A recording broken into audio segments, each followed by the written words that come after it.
The Silk Road was not a single road, but an extensive network of overland routes that connected the eastern and western worlds for centuries. In the broadest sense, it spanned from the heart of China across Central Asia to the Middle East and onward to Europe, facilitating exchanges of goods, cultures, and ideas. This Trans-Eurasian trade network first flourished in antiquity and continued through the medieval era, approximately the 5th to 15th centuries, shaping the civilizations along its path. The term Silk Road itself is modern, coined in the 19th century, but it evokes the most famous commodity carried along these routes, fine Chinese silk, a luxury treasured in distant markets. Yet silk was only one of many goods and influences that traveled this route. Over time, an astonishing array of products, religions, technologies, and artistic styles moved in both directions, carried by intrepid merchants and humble caravans alike. This script offers a calm and comprehensive journey through the medieval Silk Road. We will explore the historical background of the route during the Middle Ages, from the vibrant trade under the Tang dynasty and Abbasid Caliphate to the vast Pax Mongolica of the Mongol Empire. We will follow the caravan trails across deserts and mountains, describing the travel conditions, risks, and organizational logistics that characterize these arduous journeys. The narrative will delve into the major goods that were exchanged, their origins and destinations, and the key cities and caravanserais that provided havens along the way. We will also examine the roles of different cultures and merchants as intermediaries in this sprawling trade network, and how religions, languages, and technologies spread in their wake. Throughout, the influence of geography, climate, and seasons on travel will be highlighted, alongside the economic, political, and military factors that shaped the fortunes of the Silk Road. Finally, we will gently trace the decline of the overland routes and the transition to maritime trade routes by the end of the 15th century, closing a grand chapter of intercontinental exchange. In keeping with the spirit of a meditative historical journey, the tone here remains factual and serene. The Silk Road is often remembered as a romantic tapestry of camel caravans wending through dunes and caravanserais lit by lamplight. Beyond the romance, it was a real and challenging enterprise, a conduit of both great wealth and great peril. Let us begin by setting the historical scene of the Silk Road in the medieval era, before slowing our pace to travel alongside the caravans themselves. By the dawn of the Middle Ages, around the 5th century, the classical era of Rome and Han China had passed, but the trade routes across Eurasia persisted in new forms. The ancient Silk Road had originally been established during the Han dynasty's expansion, 2nd century BCE, and saw heavy traffic during Roman times. Silk from China found its way to Roman elites, while goods like glass, gold, and woolens traveled eastward. However, the collapse of the Western Roman Empire in the 5th century and the tumultuous migrations of peoples in late antiquity disrupted direct contact between East Asia and Europe. The overland route did not disappear. Instead, it continued through intermediaries and the Eastern Roman Byzantine Empire, albeit with greater insecurity. With the Byzantine Empire surviving in the Eastern Mediterranean, luxury trade in silks and spices still trickled through, often funneled via Persia. During this time, the Sasanian Empire, 224 to 651 CE, of Persia became a key intermediary, controlling the western reaches of the Silk Road. They facilitated commerce between the Byzantine West and the Indian Ocean and Chinese spheres, while also jealously guarding lucrative industries like silk weaving to compete with Chinese silk. In Central Asia, a mosaic of peoples and states filled the void left by Alexander and his successors. Various Indo-European, Turkic, and Iranian nomadic groups, including the Hephthalites, White Huns, and later the Göktürk Khaganates, dominated different stretches of the route. Trade in this era often proceeded in segments. Merchants from one region would hand off goods to those from another, rather than traversing the entire continent. Indeed, very few individuals in any era traveled the whole length of the Silk Road. Most goods were relayed by a chain of traders and caravan masters. Despite political fragmentation, commerce persisted. Byzantine silk was actually a carefully guarded state monopoly, and for a time, the Byzantines tried to block Persian middlemen by finding alternate routes. A famous episode of this era is the legend of silkworm smuggling. In the mid-6th century, Byzantine monks, or agents sponsored by Emperor Justinian, are said to have secretly brought silkworm eggs from China, allowing Byzantium to start its own silk productions and reduce dependence on Chinese silk. Such tales illustrate both the interconnectedness of these societies and the lengths to which states went to control trade. A major upheaval came in the early 7th century with the rise of Islam.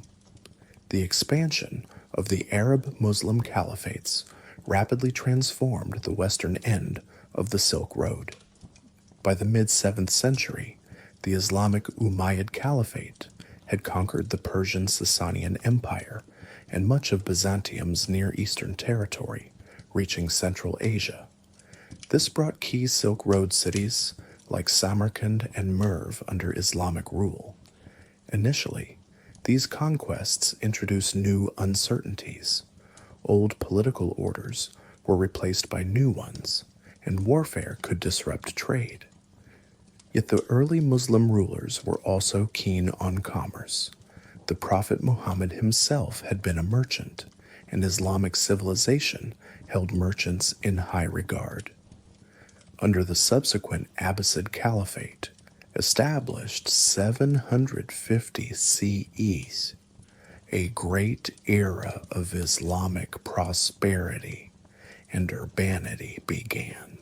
The founding of Baghdad on the Tigris in 762 CE created a new powerhouse city that would sit at the crossroads of trade routes, benefiting enormously from Silk Road traffic.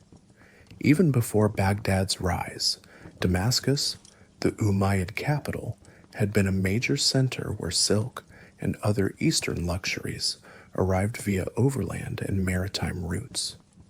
Thus, as the early medieval centuries passed, the Silk Road transitioned into a new phase. The western end was now dominated by the Islamic world, and the eastern end was soon to be reinvigorated by China's reunification under the Tang dynasty. The Tang dynasty Golden Age, 7th to 9th centuries. In East Asia, the Tang dynasty, 618 to 907 CE, marked a high point of Silk Road activity and cultural exchange. Emerging after centuries of division in China, the Tang Empire was expansive, confident, and outward-looking. Tang armies pushed westward, defeating Turkic nomads and extending Chinese influence deep into Central Asia.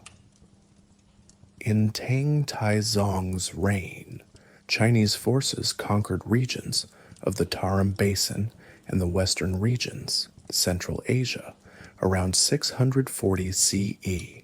reopening the Silk Road routes that had been blocked. The Tang established a sort of Pax Sinica, securing the long trade arteries toward the west.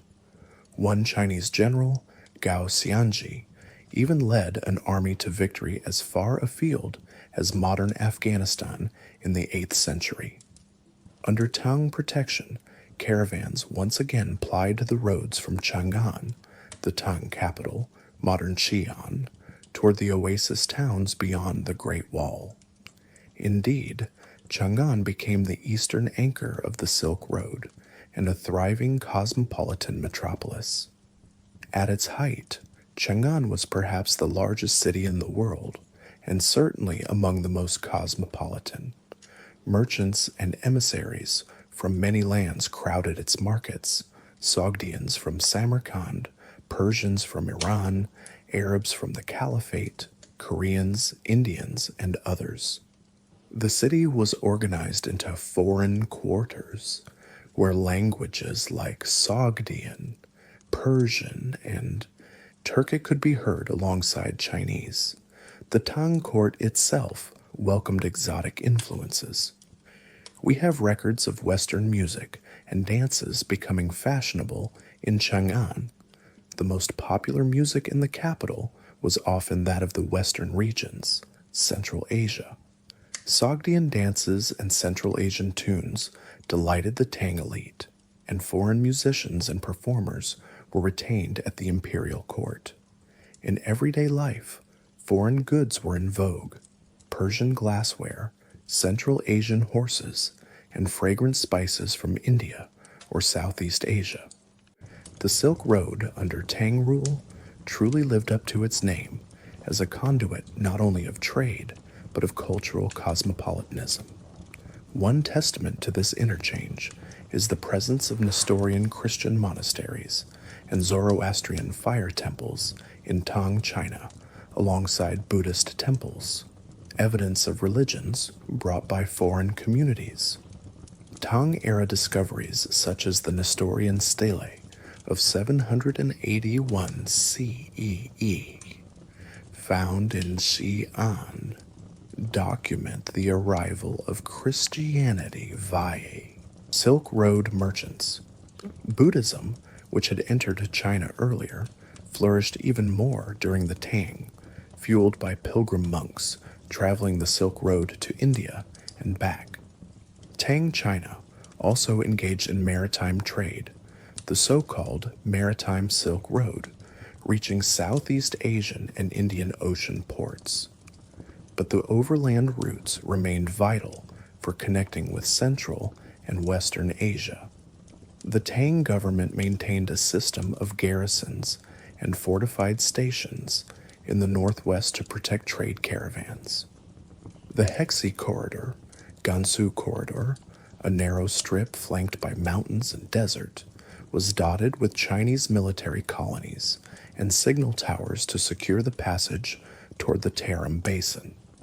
At Dunhuang, the famous Mogao Caves, filled with Buddhist art between the 4th and 10th centuries, stand as a monument to the mix of peoples and faiths moving along the Silk Road. In those cave temples, manuscripts in multiple languages, Chinese, Sanskrit, Sogdian, Tibetan, etc., were found, left by pilgrims and merchants stopping at this desert oasis. Each text and painting hints at the rich mosaic of the Silk Road's golden age under the Tang. This flourishing was not without setbacks. In 751 Al-Sai, Tang expansion met a limit at the Battle of Talas River, where Tang forces clashed with the Abbasid Caliphate near today's Kyrgyzstan. The battle resulted in a Tang defeat and effectively ended Chinese westward advance, ceding Central Asia to Muslim control. It also had an unexpected consequence. Chinese prisoners taken in the battle allegedly taught the technique of papermaking to the Abbasids, a technology transfer that would eventually spread paper to the Middle East and Europe. Soon after, the Tang dynasty was convulsed by the An Lushan Rebellion, 755 to 763 CE, which weakened the empire significantly. As Tibetan armies seized control of sections of the Silk Road during China's chaos, Tang influence in Central Asia waned. By the late 8th century, Chinese authority over the far western trade routes had largely collapsed. Still, even as the Tang withdrew, trade did not halt entirely. Instead, it was increasingly handled by others: Tibetans, Turks, and local Central Asian kingdoms. In 848, the Tang managed to reassert control over the Gansu corridor and Dunhuang, but the days of a Chinese Pax Sinica in Central Asia were fading. Nonetheless, the 7th to 9th centuries remained a pinnacle of Silk Road exchange. Tang China's prosperity and the Abbasid Golden Age in the Middle East created stable anchors at both ends of the route, enabling merchants and goods to move in great volume. It is no coincidence that historians regard this era as a golden age of the Silk Road, when the overland trade network reached a peak of scale and cultural impact. Sogdians and the Central Asian intermediaries, even as great empires set the stage for Silk Road commerce, much of the actual trading activity was driven by Central Asian merchants. In the early medieval period, none were more significant than the Sogdians. The Sogdians were an Iranian people from the region of Sogdiana, around Samarkand and Bukhara, in modern Uzbekistan and Tajikistan, perfectly positioned at the crossroads of Asia. During the 4th to 8th centuries, Sogdian merchants became the quintessential middlemen of the Silk Road, taking advantage of the power vacuum between China and the West to build their own mercantile networks. They were renowned for their mobility, multilingualism, and commercial acumen. Operating in family firms and diaspora communities, Sogdians carried silk and other goods from China to Central Asia and carried Western products back toward China. They established trading colonies in caravan towns all along the route. In Chinese cities of the Tang era, Sogdian expatriate communities were sizable and influential. In fact, many of the foreign entertainers, musicians, and craftsmen celebrated in Tangchang'an were Sogdian or of Sogdian origin. The Sogdians did not wield great military power, but their economic influence was tremendous. They served as the ligament connecting the Chinese silk producers with markets in Central Asia, Persia, and beyond. Contemporary writings, such as letters found in the ruins of Sogdian enclaves, show a sophisticated trade network dealing in not only silk, but also spices, slaves, silver, and other commodities. They brokered deals, arranged camel caravans, and offered banking services like credit along the route. Sogdian language even became a common tongue of Silk Road trade in that era. The ancient city of Panjikent in Sogdiana, with its richly painted merchant houses, whose murals depict feasts, trade, and daily life, gives archaeological testament to Sogdian prosperity fueled by Silk Road trade. Sogdian merchants were also cultural agents. They carried their religion, a mix of Zoroastrianism, Buddhism, and later Manichaeism and Nestorian Christianity, far and wide, built temples abroad and translated religious texts. For example, the spread of Buddhism into China owed much to Central Asian, often Sogdian or Kushan, translators who traveled with caravans. A vivid Chinese tomb sculpture from the 8th century even shows Sogdian musicians on a camel, highlighting how these people bridged east and west through both trade and art. By the 9th century, the Sogdians' prominence began to wane as the political landscape changed. The Islamic conquest of Central Asia meant that many Sogdians converted to Islam or were assimilated by the rising Persian and Turkic cultures. The Samanid Empire, 819 to 999 CE, a Persian state centered in Sogdian regions like Bukhara, continued the mercantile traditions with a more Islamic character. Even as Sogdian identity blurred, their legacy was carried on by others, notably the Persian-speaking and Turkic merchants of subsequent centuries. In essence, the role of intermediary passed to new groups, like Persian Karakhanid rulers or later the Khwarezmians, but the Silk Road still depended on Central Asian traders who knew the roots and languages. During the 10th to 12th centuries, a diverse array of peoples, Sogdian-descended Persians, Turks of various tribes, Arabs, and even Tibetans, jostled for control of segments of the Silk Road. No single empire spanned the route, but trading cities like Bukhara, Samarkand, and Khiva thrived under their own rulers, serving as vital nodes where caravans met and commerce flourished. Despite the absence of a unified political pax, the economic incentive to cooperate in trade often overcame cultural divides.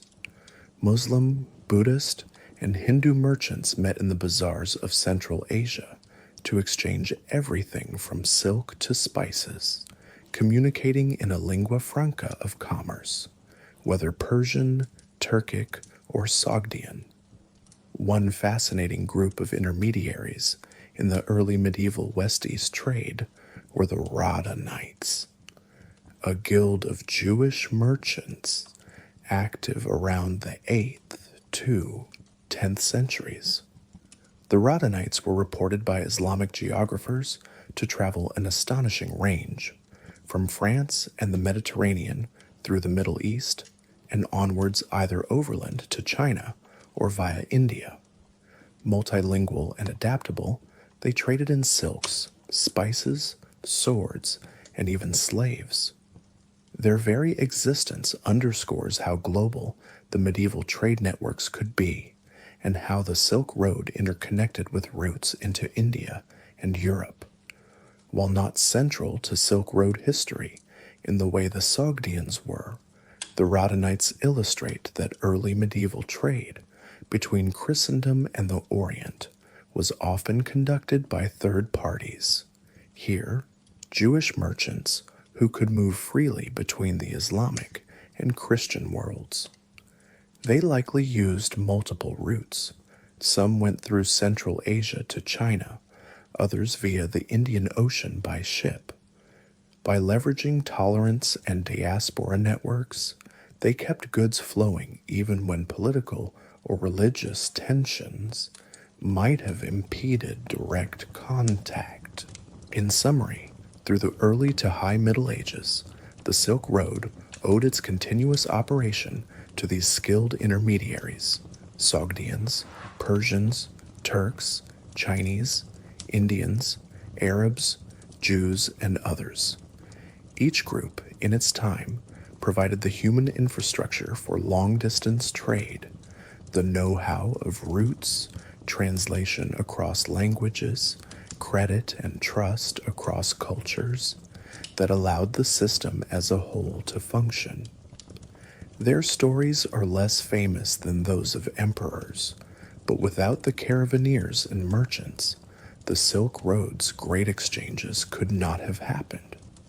The Islamic caliphates and the Silk Road, 8th to 13th centuries. Meanwhile, the Islamic caliphates were flourishing as a western anchor of the Silk Road. After the Abbasids took power in 750 CE, The Abbasid Caliphate, centered in Baghdad, entered an era of prosperity and scientific advancement, often called the Islamic Golden Age. Baghdad, built on the Tigris River, grew into a metropolis of 1 million inhabitants, arguably the world's largest city in the 9th century, and became a nexus of trade routes. Caravans laden with silk, Chinese ceramics, and spices from the east regularly arrived in Baghdad, while the city's own industries, textiles, metalwork, glass, etc., were exported.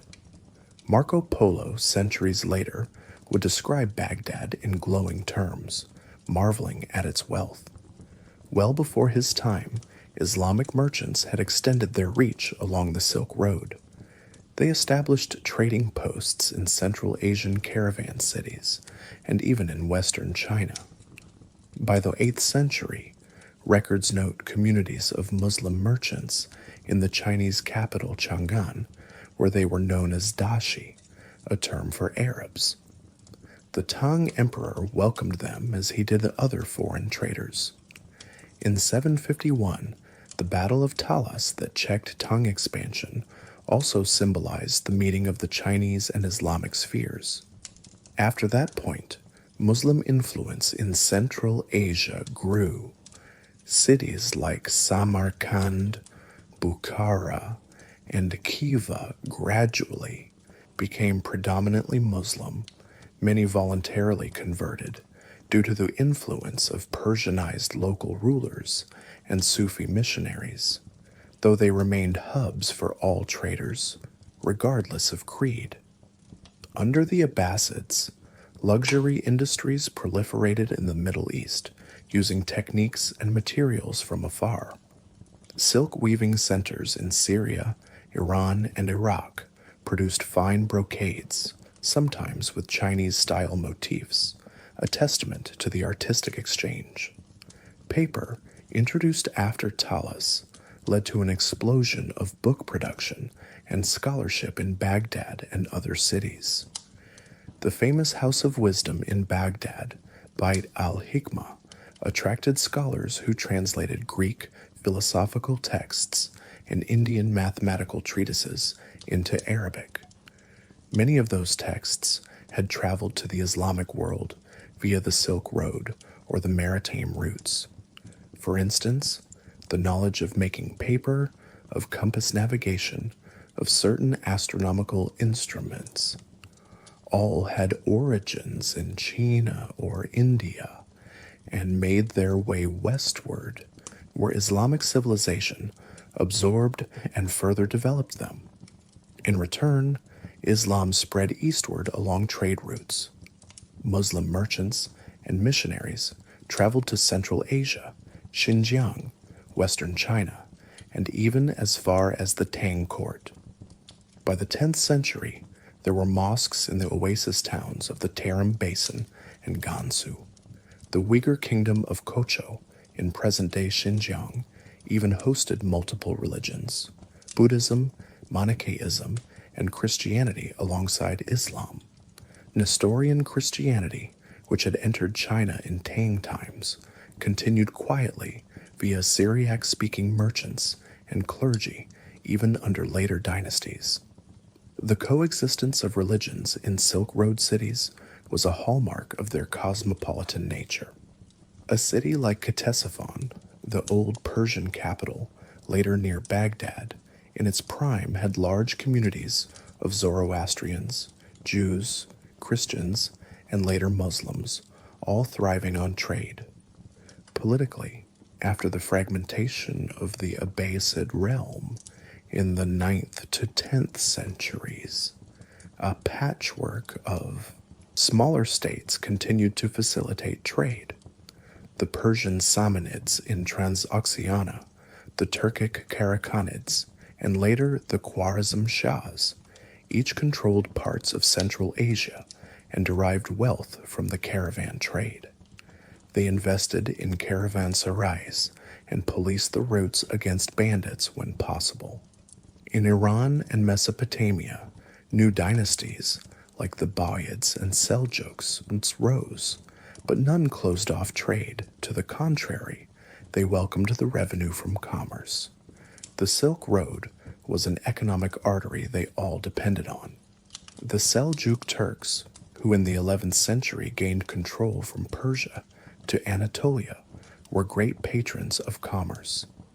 In Seljuk Anatolia, modern Turkey, a dense network of caravanserais was built in the 12th to 13th centuries to encourage caravans through their territory, linking to Silk Road routes coming from Persia.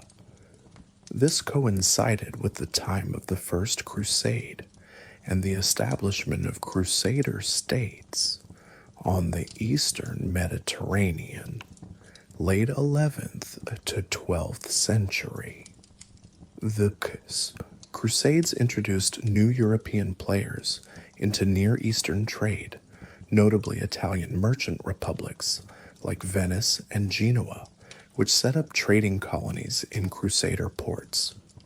While the bulk of east-west trade still went overland to the Levant or via the Persian Gulf, now European merchants would increasingly carry goods from those terminus ports to Western Europe. Thus, by the 12th century, we see an emerging integration of the Silk Road with Mediterranean trade networks.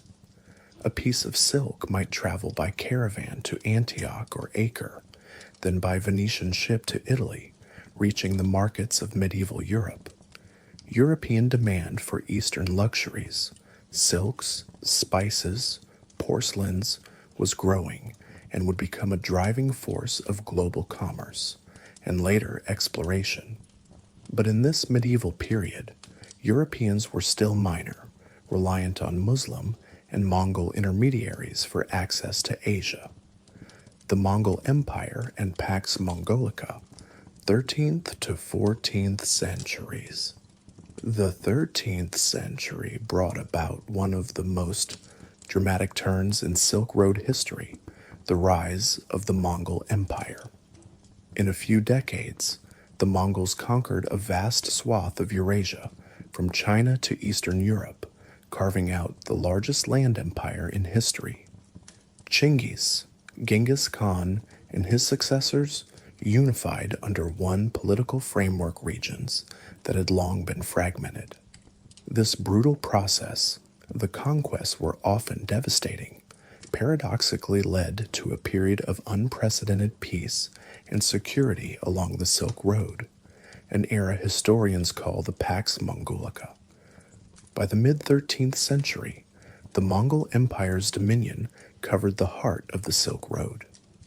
The Mongols established major power centers directly on the route: Karakoram on the Mongolian steppe, Khanbalik's Dadu in North China, the capital of the Yuan dynasty, today's Beijing, Samarkand in Trans-Oxiana, and Tabriz in Persia were all key Mongol administrative cities. With a single empire temporarily spanning so many lands, trade was actively promoted. The Mongol great Khans understood the value of commerce and typically offered protection to merchants, even providing them with paisa, passport medallions, that guaranteed safe passage and access to relay stations. During the Pax Mongolica, roughly 1250 to 1350, the Silk Road reached a last pinnacle of prosperity. Caravans could travel from the Yellow Sea to the Black Sea under the aegis of Mongol law. The Mongols set up an efficient yam system, a network of postal stations with fresh horses and supplies, originally to transmit messages quickly, but merchants and travelers could also use these stations. This greatly facilitated long-distance travel. It was said that a maiden carrying a sack of gold could traverse the Mongol realm without molestation, a testimony to the enforced order, though perhaps an exaggeration. In reality, the routes were never entirely free of danger, But Mongol punishment for banditry was draconian, which kept many would-be brigands at bay. Another consequence of the empire's unity was the dramatic increase in travel and communication between East and West. Envoys, missionaries, adventurers, and merchants all began to journey farther than before. Notably, European travelers appeared on the Silk Road in greater numbers. The Mongol courts welcomed skilled foreigners, and Western Christians saw an opportunity to forge alliances. Some European rulers dreamed of enlisting the Mongols against the Muslim powers. Flemish as Italian and French emissaries, such as William of Rubruck, a Franciscan who reached Mongolia in the 1250s, made the trek. The most famous, of course, was Marco Polo, a Venetian merchant who traveled to Mongol China in the 1270s and served at Kublai Khan's court for many years. Marco Polo's account, The Travels of Marco Polo, vividly described the wealth of the East and the grandeur of cities like Kanbalik, Beijing, and Hangzhou. His tales, though exaggerated at times, fired the imagination of Europeans and remain a crucial source on the Silk Road at its height. Polo marveled at how the Mongols' paper money facilitated trade and how efficient the caravan routes were under Mongol rule. It was not only Europeans who journeyed. Rabban Bar Sauma, a Mongol Christian monk of Turkic origin, made a reverse journey. He traveled from Kanbalik all the way to Europe in the 1280s, acting as an envoy from the Mongol Khan. His writings provide a mirror image to Marco Polo's, astonished at the cathedrals of Paris and Rome, just as Europeans were astonished at the temples of Asia.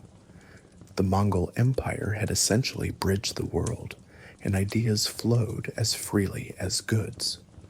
Persians and Arabs served at the Chinese Yuan court.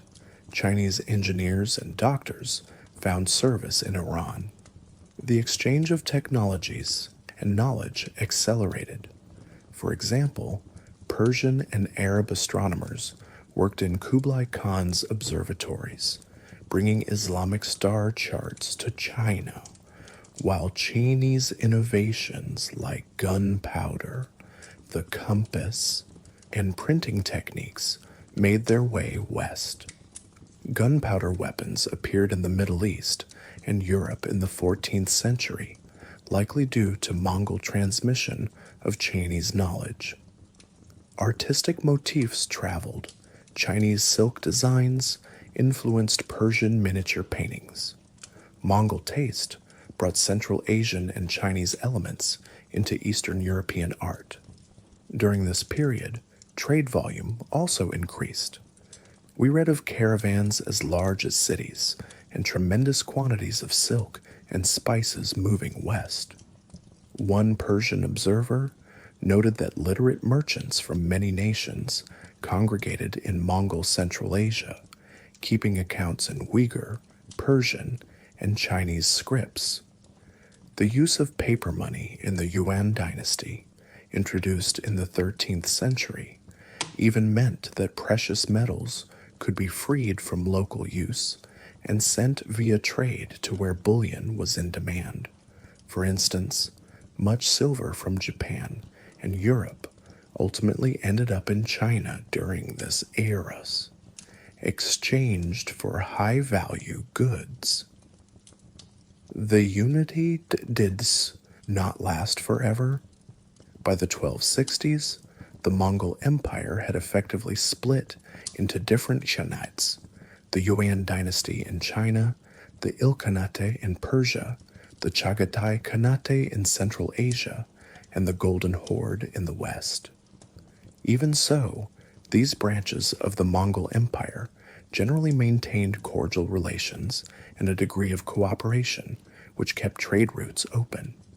For much of the 14th century, the Silk Road remained robust under Mongol successor states. Samarkand, after a period of decline, was revived splendidly by Timur, Tamerlane, in the late 14th century, who made it his capital. Though Timur's conquests, 1370s to 1405, were brutal, he is infamous for sacking cities like Delhi and Damascus. He also forcibly relocated artisans and merchants to Samarkand.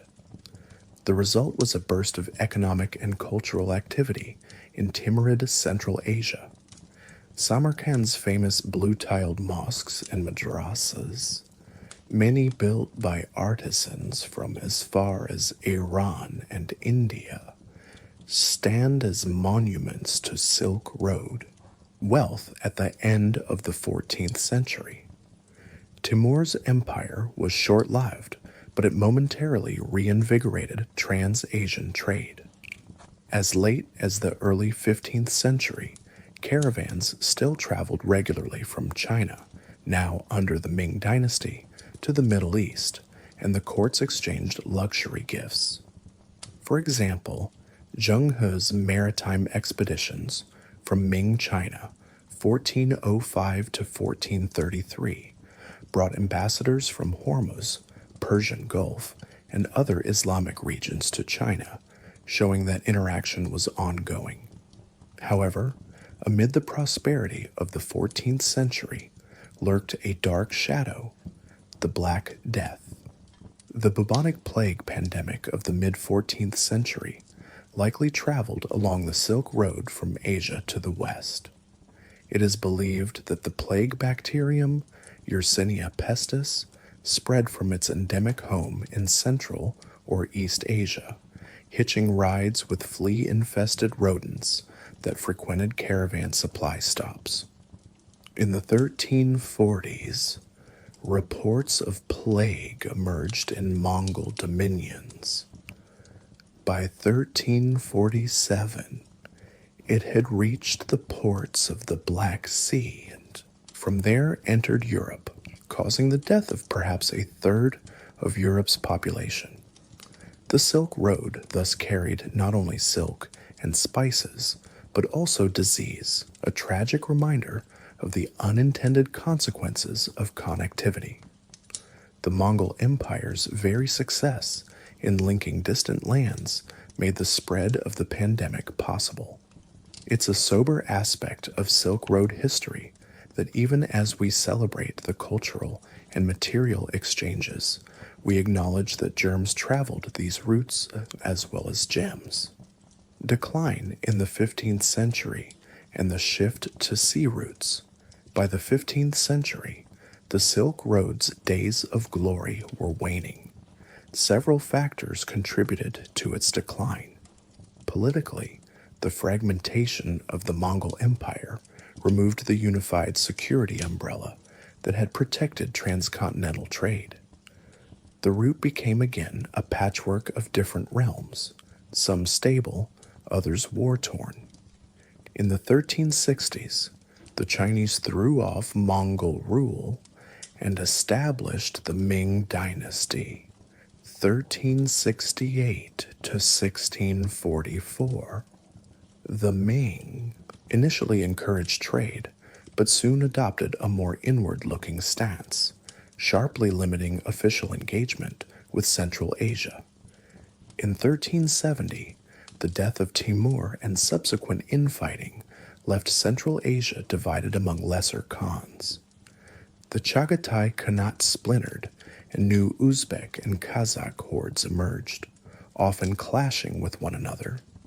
In Persia and Mesopotamia, the Ilkhanate had collapsed by 1335, leading to a period of political chaos until the rise of the Turkmen tribes, such as the Black Sheep and White Sheep Turkmen, who controlled parts of the Silk Road in the 15th century. At the western edge, a new, formidable power, the Ottoman Empire, was on the rise. The Ottomans captured Constantinople in 1453, marking the definitive end of the Byzantine, Eastern Roman Empire, with Constantinople, renamed Istanbul, under Ottoman control, The traditional land bridge between Asia and Europe changed hands. While the Ottomans were not inherently anti-trade, in fact, Ottoman Turkey became a great trading empire. Their hegemony meant that European powers could no longer rely on the old routes through Byzantine or Crusader territories to acquire Asian luxuries on their own terms. The Ottomans controlled key choke points and could levy heavy taxes or embargo goods to suit their politics. Western European kingdoms, increasingly strong and ambitious, chafed at this situation. Economically, by the 15th century, the balance of trade and the types of goods moving had shifted. Silk Road trade had always been mostly in luxury goods: silk, spices, precious metals, fine textiles, etc., because only high-value, low-bulk items could bear the cost of overland transport across thousands of miles. Everyday commodities and staple foods were never significant on the Silk Road. Those were traded regionally. As Europe and Asia both developed maritime trade capabilities, it became possible to transport bulk goods by sea far more cheaply. Spices, for instance, could be shipped by the tons via the Indian Ocean route, whereas overland they moved in small camel loads. Maritime routes had existed since antiquity, but in the late 15th century, they took on new importance with the advent of direct European voyages. In 1498, Vasco da Gama of Portugal sailed around Africa and reached India, inaugurating an era when European ships could bypass the overland middlemen entirely. The cost differential was enormous. A ship could carry the equivalent of hundreds of camels' cargo, and did so faster and with fewer logistical hurdles. No bandits at sea, though pirates were a risk. As the Portuguese, and later the Dutch and English, established control over Indian Ocean trade in spices and silk, the economic incentive to send caravans across Asia diminished. Another factor was the devastation of Central Asian cities over the years. Some, like Merv and Balkh, had never fully recovered from the Mongol onslaught of the 13th century. Others suffered from Timur's campaigns in the late 14th. Additionally, the mid-14th century plague decimated populations and disrupted trade for years. With fewer prosperous oasis cities in between, caravans had fewer safe havens and markets en route. The nomadic powers that once dominated the steppes were also in decline. The widespread adoption of gunpowder weapons by sedentary states, Ottomans, Safavid Persians, Mughal Indians, Ming Chinese, in the 15th to 16th centuries, gave settled empires a military edge over mounted nomads. The great age of the steppe nomads was ending, and with it the era when nomadic confederations facilitated long-distance trade. The rise of new gunpowder empires across Eurasia often meant more tightly controlled borders and more focus on internal development than on maintaining open caravan routes. The Timurid Empire broke into smaller khanates. Soon the Safavid Empire, 1501 to 1736, would rise in Persia, the Mughals in India, 1526 to 1857, and the Ottomans further solidify their hold in the Near East, 1453 to 1922. Each of these empires engaged in trade, but they also often competed with one another, making cross-border caravans harder to manage. For example, the Safavids, Shia Muslim, and Ottomans, Sunni Muslim, were frequently at war, disrupting the once fluid routes through Persia and Mesopotamia. Despite these challenges, it's important to note that the Silk Road did not instantly vanish in 1400. It gradually declined in significance.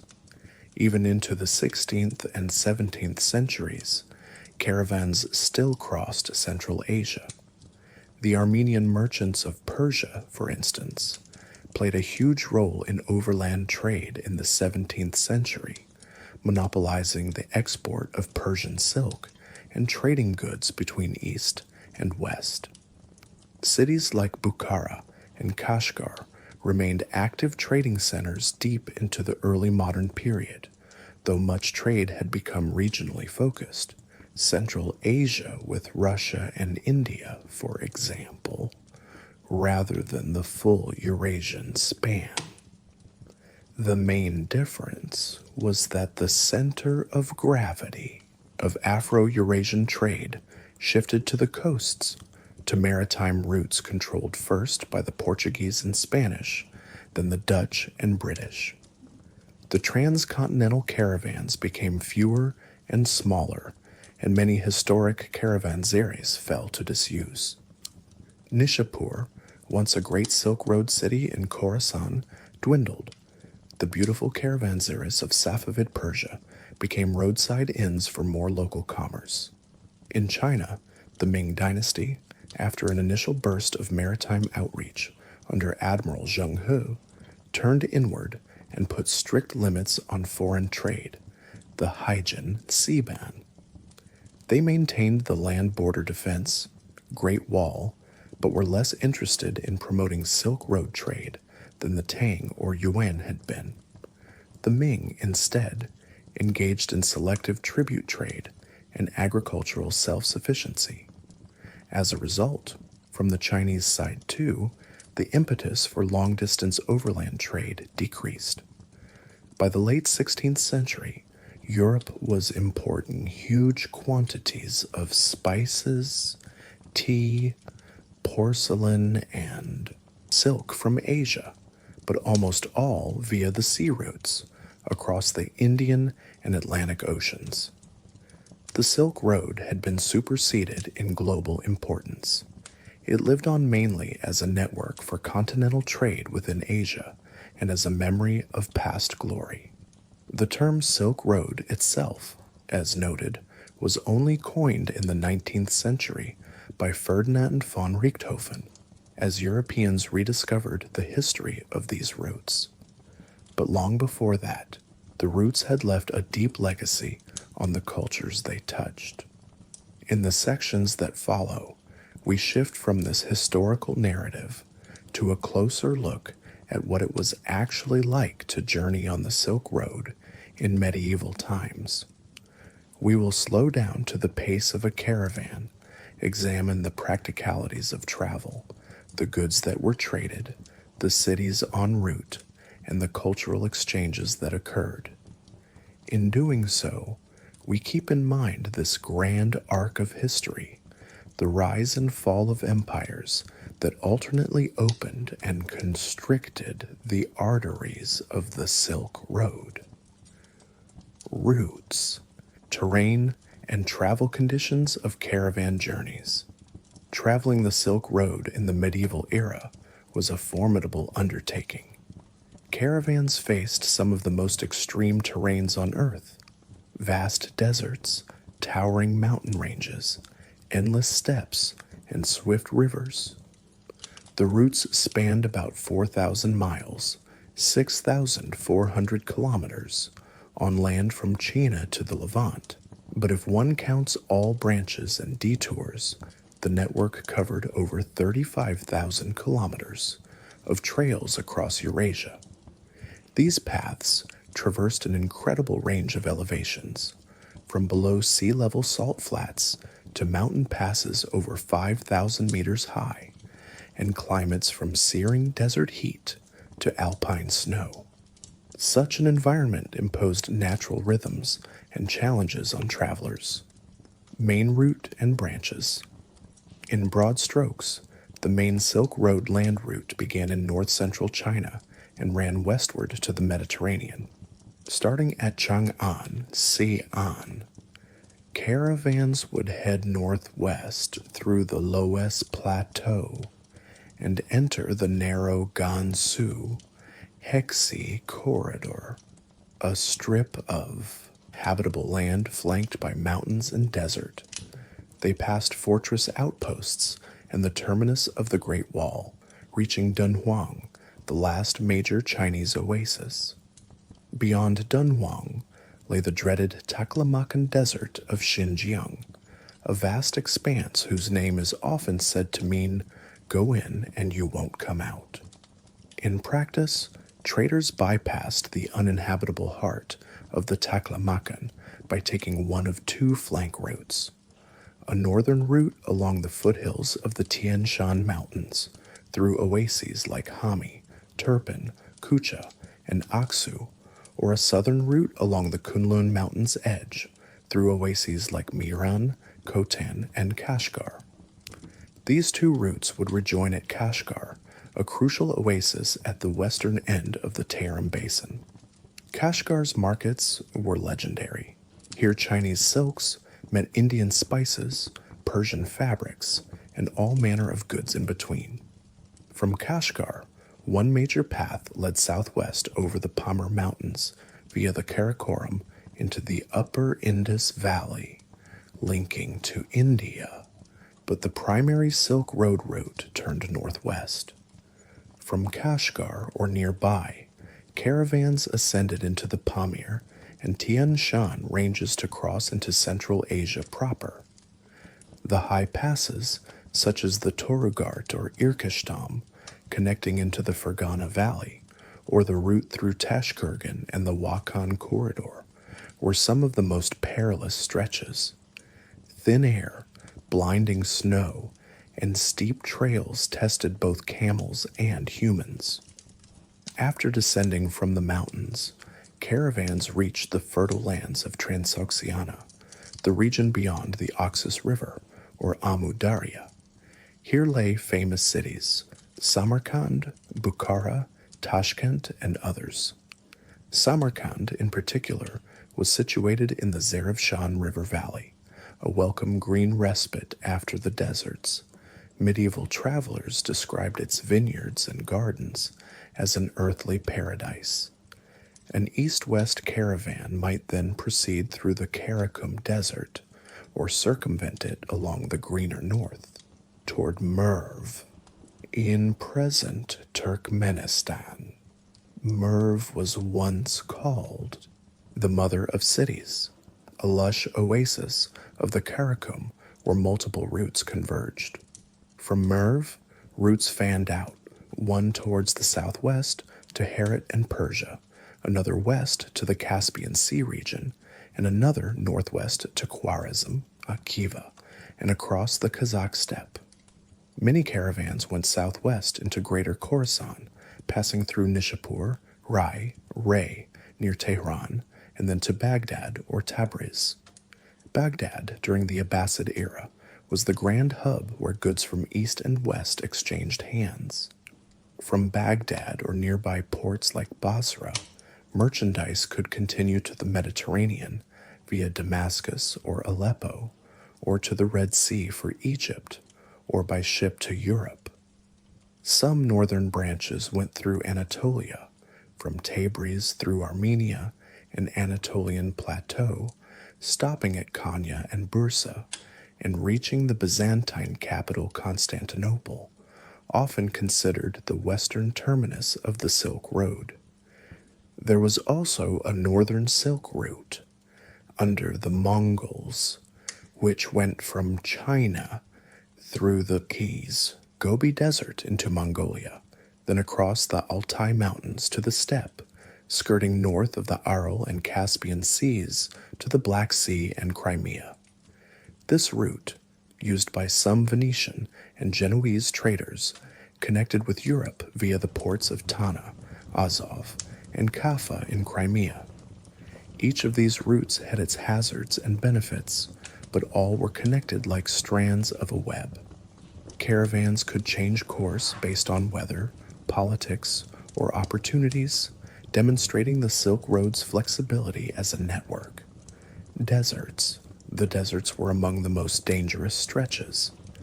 The Gobi Desert in Mongolia and northern China, and the Taklamakan Desert in Xinjiang are both cold deserts with extreme temperature swings. The Gobi is mostly gravel plains and rocky outcrops. This actually made it somewhat easier to traverse than a sea of sand, firm ground for camels and horses, as opposed to sinking dunes. Travelers noted that the Gobi, while vast, had sparse scrubs and occasional wells, and its flat expanses were easier on wagons. The Taklamakan, on the other hand, is a classic sand dune desert in many parts. Caravans avoided going straight across it. Instead, they hugged its rims, moving from oasis to oasis. Even along the rim routes, stretches of 100 to 150 kilometers of barren desert had to be crossed between water sources. Caravans typically set out at night or in the cool pre-dawn hours to avoid daytime heat in summer. The clear night sky over the desert, awash with stars, was both a guide and a comfort to weary travelers. By day, mirages could deceive even experienced guides. Sandstorms were a constant threat. Sudden gales could whip up blinding walls of sand that choked men and beasts and erased the tracks ahead. Travelers in diaries speak of an eerie silence that could fall on the desert, broken only by wind or the bell of a led camel. Yet these same deserts held points of succor. The oases, like Dunhuang, Turpan, or Khotan, were life-saving havens, often appearing as a strip of green orchards and clay-walled villages after days of emptiness. Approaching an oasis, caravans quickened their pace, spurred on by the scent of water and vegetation. At an oasis, they could rest, trade, and replenish. The Taklamakan oases, fed by rivers from mountain snow, were fertile in their immediate surroundings. Many had caravanserais and bustling bazaars. For instance, Khotan was famous for its jade and carpets. Caravans arriving there might exchange Chinese silk for local nephrite jade to carry back to China where jade was prized. The southern Taklamakan route, though drier, had the advantage of linking to the Indus Valley. Traders could branch off toward Kashmir or Taxila, an ancient site in what is now Pakistan, which had been a Silk Road node connecting to India. On the northern route, the oases were part of the Tarim Basin's chain leading to Kashgar. Each desert crossing required careful planning, knowing wells and springs, carrying enough water, often in goatskin bags, for several days, and timing the journey for favorable weather. Seasonally, spring and autumn were preferred for desert travel. Summer could be lethally hot, with ground temperatures high enough to scald, and winter nights could freeze a man solid. Landscape in the Pamir Mountains on the Silk Road, snow-capped peaks, and a high-altitude lake. The Pamirs presented one of the greatest geographic obstacles for caravans, with thin air, frigid temperatures, and steep, narrow paths, mountains. If the deserts tested endurance, the mountains tested sheer courage and fortitude. The Silk Road crossed two major high mountain systems, the Pamir and Tian Shan, and depending on routes, the Hindu Kush or Karakoram. The Pamirs were often called the roof of the world. Here the route could ascend above 4,000 to 5,000 meters. Caravans would snake up perilous switchbacks with yaks or sure-footed mountain ponies, often replacing camels for these stretches. At such altitudes, oxygen was scarce. Travelers unfamiliar with high elevation could be struck by headaches, dizziness, or worse. One Chinese Buddhist pilgrim, Xuanzang, in the 7th century, described crossing a high pass, likely the Takht-e-Suleiman or similar in the Pamirs, where many of his companions perished from cold or fell off cliffs in the blinding snow. The paths were narrow ledges above gorges with roaring rivers. Sudden storms could dump snow even in summer, obscuring the route markers, often cairns of stones left by previous caravans. Yet cross they must to reach the lush valleys beyond. The strategy for mountains was generally to travel in the short summer window. Passes like the Tarik-Davan or Dzungarian Gates thawed enough in July to September to be passable. By October, the snows could block them. Caravans would often wait at a staging area like the Fergana Valley or Almalake for the snowmelt, then attempt the crossing quickly. Along some mountain routes, there were rudimentary shelters or caves that travelers could huddle in during bad weather. Local mountaineer guides were indispensable. Usually Highlander communities knew the safest paths, the signs of avalanche risk, and how to find hidden pastures for the animals. The Tian Shan route, north of the Taklamakan, led through valleys that, while high, were somewhat gentler in grade and offered grazing spots in summer. The Ili Valley and Talas Valley, for instance, provided natural corridors west of the Tian Shan. These routes were used heavily by the Western Turkic tribes and later by Mongol postal relays. The Tian Shan's breathtaking alpine meadows were a relief after the desert. Medieval accounts praise their grass and wildflowers, but deep winter turned them impassable. In the Karakoram and Hindu Kush, which connects Central Asia with northern India, passes like the Karakoram Pass, about 5,300 meters, were used by more intrepid traders. Skeletons of pack animals on such passes bore witness to how challenging they were. One particular hazard in mountains was altitude sickness and hypothermia. Travelers would wrap themselves in furs, and many reports mention drinking hot liquids, broths or tea, frequently to stay warm. Despite the dangers, the mountain routes had their draws. They were direct, as the crow flies, much shorter than looping around, and offered access to unique products, like high-quality horses from the Fergana Valley or lapis lazuli from Badakhshan in the Hindu Kush. Over time, states invested in improving key mountain paths. For example, the Tang dynasty cleared and maintained a trail through the Gilgit region for a time, and later, the Karakoram Highway of modern times follows some of these ancient paths. But in the medieval period, nature's whims ruled the mountains. Steppes and plateaus.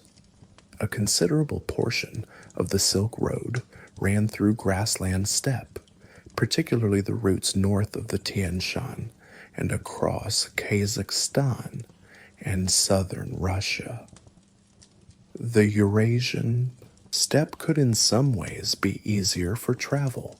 It was relatively flat or rolling country, with grass to feed animals and generally fewer natural barriers. Indeed, the great nomadic highways allowed rapid movement.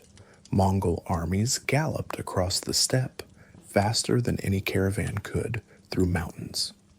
However, the steppe had its own challenges. Water could be scarce in the dry summer, away from rivers.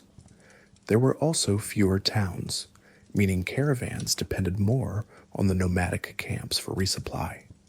The climate was extreme, scorching summers, bitter winters. In winter, blizzards, the infamous dzud in Mongolian terms, could bury pastures in snow and cause mass starvation of livestock. Caravans traveling in winter risked getting caught in sudden whiteout storms, with temperatures plunging far below freezing. On the other hand, some winter travel was possible on the steppe if rivers froze solid. Frozen rivers became usable roads for sleds and hoofed animals, sometimes shortening journeys that would be marshy or impassable in summer. Generally, spring and autumn were preferred on the steppe. The steppe routes were also the domain of nomadic tribes, like the Turks, Mongols, Kipchaks, and others. These could be both a help and a hazard. At times, roaming bands of mounted archers, when not held in check by a strong empire, posed a bandit threat to caravans, which were slow-moving and laden with valuables. Many a caravan hired armed guards or paid tribute/bribes to local chieftains for safe passage. On the other side of the coin, when a powerful Khan reigned over a stretch of steppe, he could guarantee safety. The Mongol Khans are a prime example, as are earlier Turkic Khagans, who protected trade when it suited them. Nomads also often became logistical partners for caravans, providing fresh horses, camels, or guides, and selling meat, milk, and wool along the way. The exchange between town and steppe was mutual. Caravans brought manufactured goods to nomads and for exchange for livestock products.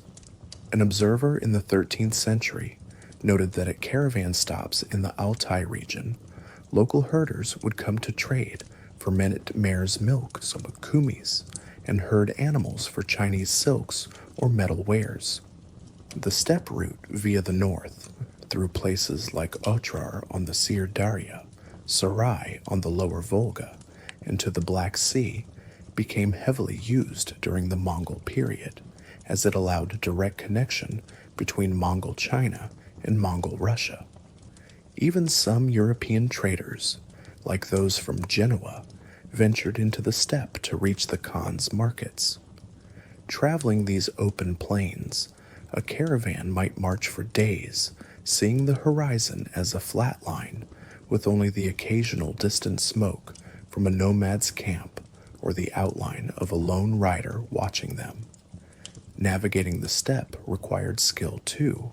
In an ocean of grass, landmarks could be scarce, so travelers watched the stars, followed river courses, or used the sun's arc for direction.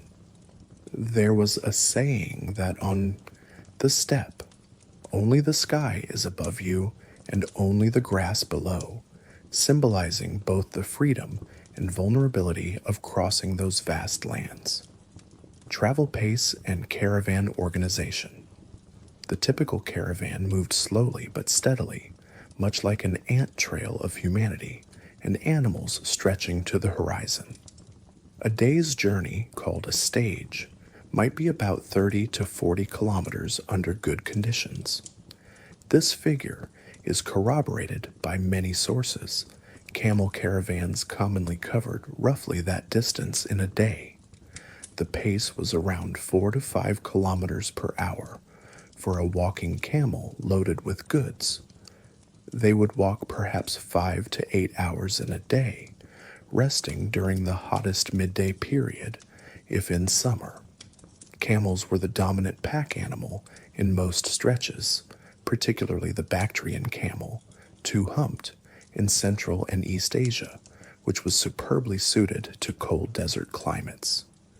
Bactrian camels could carry 150 to 250 kilograms of cargo each and endure days without water, storing fat in their humps.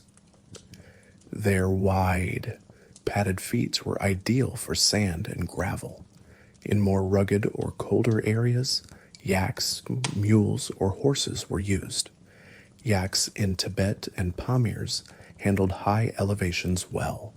Mules were favored on narrow mountain trails for their sure footing. Horses were more often used for riding or as pack animals in the steppe, where fodder was abundant, and less for very long haul heavy loads due to their need for more frequent feeding and watering. A large caravan might include hundreds of animals. One 13th century account describes a merchant's caravan of 3,000 pack animals, likely a very rich enterprise, but more common might be caravans of 20 to 200 animals. The line of march was usually led by a caravan master or guide, often riding a horse or camel at the front. This person had the crucial knowledge of the route, where the next well was, how to avoid a patch of treacherous ground where bandits might lurk. Caravan members often traveled in cooperative groups. Many individuals might own a few animals each and band together for safety in numbers, electing or hiring a caravan leader to coordinate. Larger merchant houses would outfit entire caravans on their own, hiring drovers, guards, and guides. Organization was meticulous. Supplies of water, food, and fuel, firewood or dung for fires, had to be calculated between stops. In the desert, water was life. Caravans carried large water skins, and sometimes even water camels. Camels loaded mostly with extra water for the group. In high mountains, forage for animals was scarce, so often caravans had to carry feed, like barley or hay, for their camels, adding to the load. Scheduling was seasonal.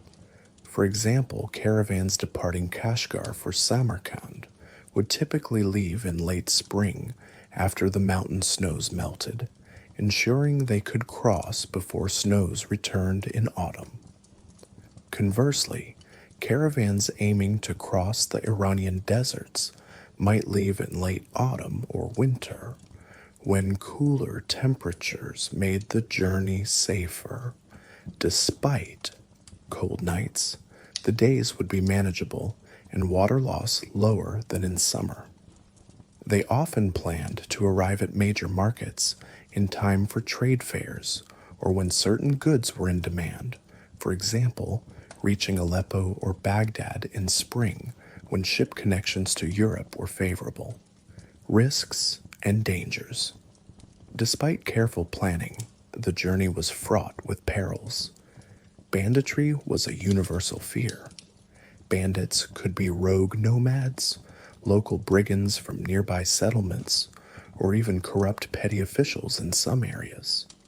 Caravan guards were often employed, sometimes lightly armed men on horseback or camelback, carrying bows, swords, or spears. In some eras, state-sponsored protection was provided. For instance, during the Pax Mongolica, Mongol patrols policed the main routes, and under the Seljuks and later Ottomans, special military outposts guarded caravanserais and roads. Yet in more lawless times, caravans had to fend for themselves. Many chose to travel in convoys, merging with other caravans to form a formidable column that bandits would think twice about attacking. Travelers also shared folklore and tactics. For example, it was said that in areas known for bandits, the caravan should appear modest, hiding obvious treasures, not wearing flashy personal jewelry, to avoid attracting too much greed. At night, camp would be set up in defensible positions when possible, perhaps against a cliff or in a circle of wagons. Sentries took turns to watch while others slept. The howls of wolves might echo in the darkness, another hazard as wolf packs could prey on straggling animals. Environmental hazards were numerous. We touched on sandstorms and snowstorms. In some regions, flash floods in narrow canyons posed danger. A dry gully could turn into a torrent, if it rained in distant hills. Travelers in accounts warn never to camp in obviously low riverbeds, even if they're dry. Earthquakes occasionally rocked Central Asia and could trigger landslides on mountain paths. There were also diseases.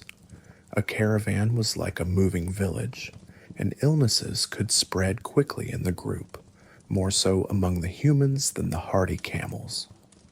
Dysentery from bad water, fevers, and infections could all take lives on the road. The wise carried basic remedies, herbal medicines, perhaps learned from various cultures along the way. Notably, as mentioned earlier, the bubonic plague traveled with caravans as well as ships, though medieval travelers didn't know the mechanism. They observed that disease could follow trade routes. Conversely, smallpox and other diseases also spread. Some say that the Antonine Plague in the Roman Empire, 2nd century much earlier, may have come via the Silk Road from the Far East, but in daily terms, a caravan's members were more worried about immediate threats like running out of water or being waylaid. Daily life on the road. A day in the life of a caravan was a study in routine and endurance. Before dawn, the camp would stir. In the dim blue light, camel handlers loaded the packs onto kneeling camels, securing bales of silk, sacks of spices, porcelain crates, or bundles of rugs. A typical camel's load was balanced on either side of its humps, tied down with ropes. The caravan master would likely say a prayer or consult an astrolabe or compass to get bearings for the day's travel, particularly in featureless terrain. At sunrise, the caravan set out, the camels plodding in single file. If there were wagons, used in easier terrain, they would be drawn by oxen or horses and placed towards the rear or front, depending on leadership's choice, since wagons moved slower than loose animals. The pace was slow, a rhythmic plod. Some people rode on camels or horses. Others walked alongside to stretch their legs or lighten the animal's burden. Conversation might be sparse during the march. Energy was conserved, but occasionally singing or instrument playing helped maintain morale.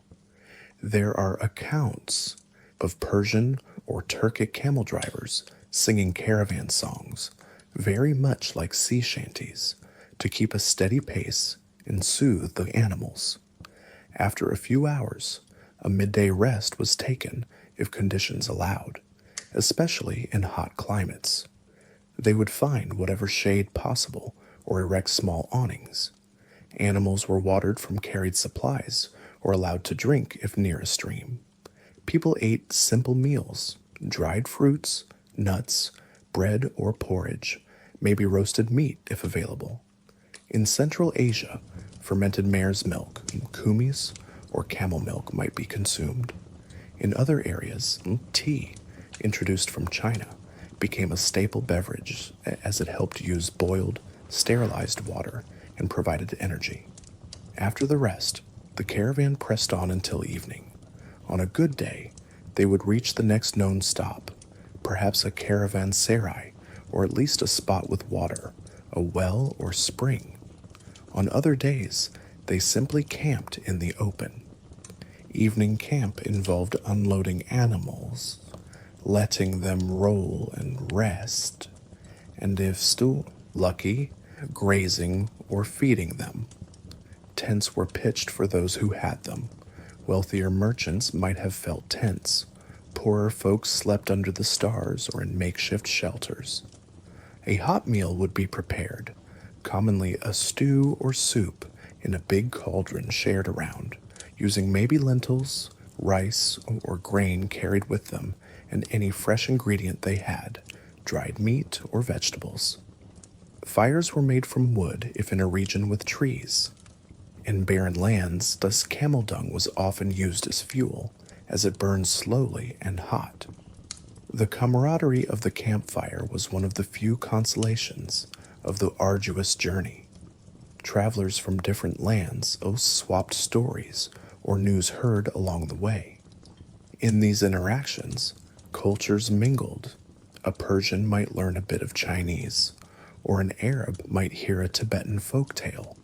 Such nights fostered the gentle exchange of ideas and languages in an organic way. At night's end, guards were posted, and the caravan slept with the knowledge that tomorrow would bring another long march. Despite the hardships, caravan travel had a rhythm that many found deeply memorable. There was the majesty of the scenery, starry nights in the desert so bright that one could navigate by the Milky Way, or sunrise over a caravanserai courtyard as merchants of many nations stirred. There was the satisfaction of seeing progress, each day bringing one's destination closer, each known landmark reached a victory. The caravan journey could last months. For example, a trip from Chang'an to Samarkand might take around 6 to 8 months one way, depending on conditions and stops. Most caravans were not in a continuous hurry. They paused for trade at various cities. A merchant might linger weeks in one city to sell goods and buy new ones before continuing. So a journey was really a series of stages with intermittent rests in towns. Those towns became second homes to many itinerant traders. A Khotan merchant might have favorite lodging in Bukhara and know the locals by name. Such was the regularity of his visits. Caravanserais. Fortunately for travelers, by the medieval period, a system of caravanserais, roadside inns or staging posts, dotted the Silk Road at strategic intervals. These establishments were often spaced a day's journey apart, approximately 30 to 40 kilometers, in well-traveled areas. Their primary function was to provide a safe haven for merchants, their animals, and goods overnight. A typical caravanserai was a fortified compound, high walls with a single heavy gate, often iron-bound, which would be shut at night for security. Inside, there was usually a large central courtyard. Around this courtyard were stalls and niches for animals to be tied or fed, storage rooms for merchandise, and arcaded rooms for travelers to sleep. Many caravanserais had a well or fountain in the center for water, and sometimes a small mosque or chapel for prayer.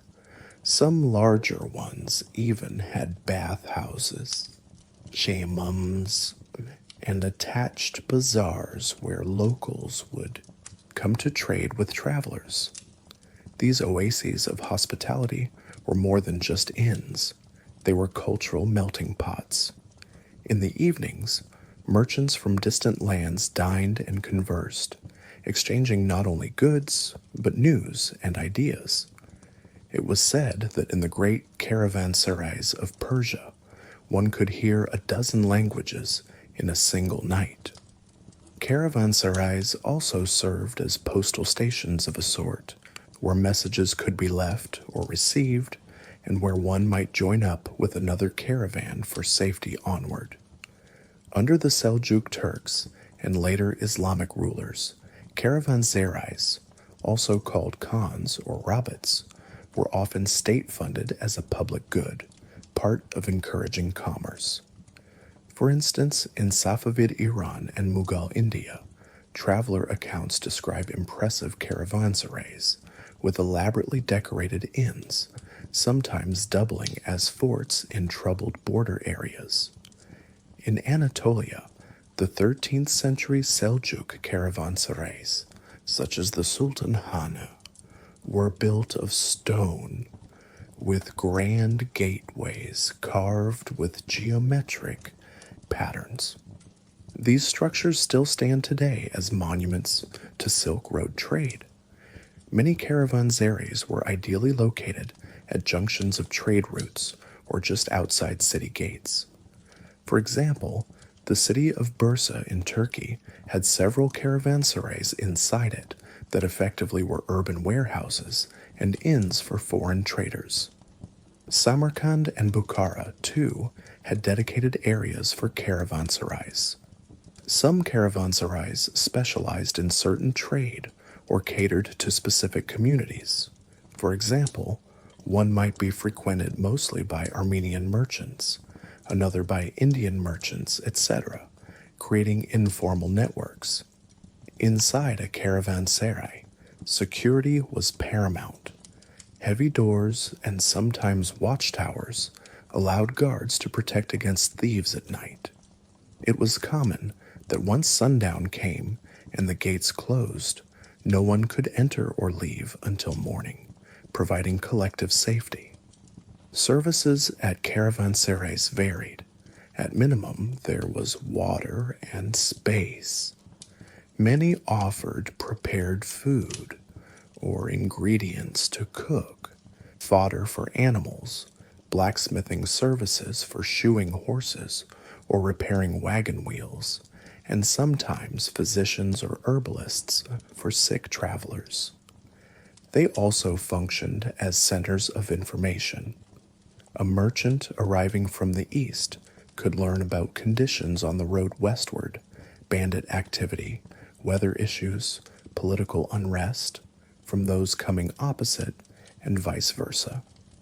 In this way, caravanserais were like the internet cafes of their day, hubs of communication along the information superhighway of the Silk Road. The cultural impact of these interactions was significant. As UNESCO's Silk Roads program notes, caravanserais became crucibles of cultural exchange where languages, stories, and beliefs mingled freely. A Persian might learn a few words of Chinese. A Uyghur might pick up a Buddhist teaching from an Indian monk, and a Venetian might taste kumis for the first time while swapping tales of Europe. Such cross-pollination contributed to the Silk Road's enduring legacy of cosmopolitanism.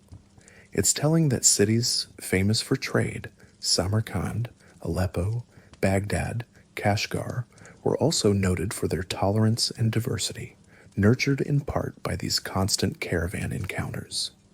In sum, traveling by caravan in medieval times was a slow, taxing, and at times perilous endeavor, but it was also a conduit for resilience and fellowship. Those who survived the journey formed bonds of trust and shared a body of knowledge, a kind of guild of travelers that transcended borders. Many must have started their trek anxious or fearful and finished it hardened worldly-wise and perhaps even spiritually changed by the vastness of the world they traversed. The Silk Road journey was as transformative as the goods it carried were valuable. Goods and trade commodities on the Silk Road.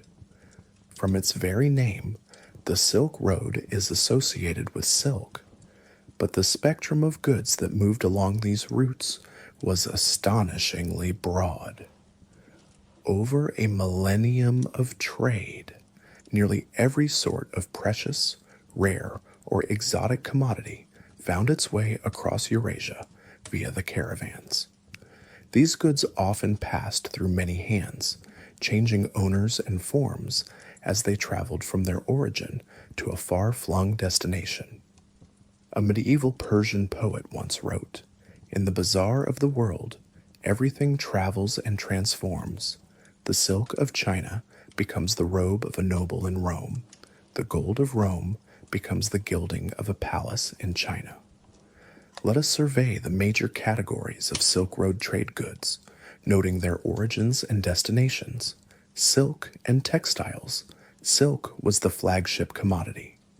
Originating in China, where sericulture, silk farming, was a closely guarded art, raw silk and woven silk textiles traveled west in huge quantities. Chinese silk was coveted in India, the Middle East, and Europe for its luster, lightness, and beauty. In exchange, other textiles traveled east, woolen fabrics and linens from the Mediterranean, and Central Asia went to China, wealthy. Chinese favored fine wool rugs and tapestries from the West, since China itself had little wool production. The Byzantine Empire and later Islamic weavers developed their own silks. For example, damask silk, named after Damascus, became famous.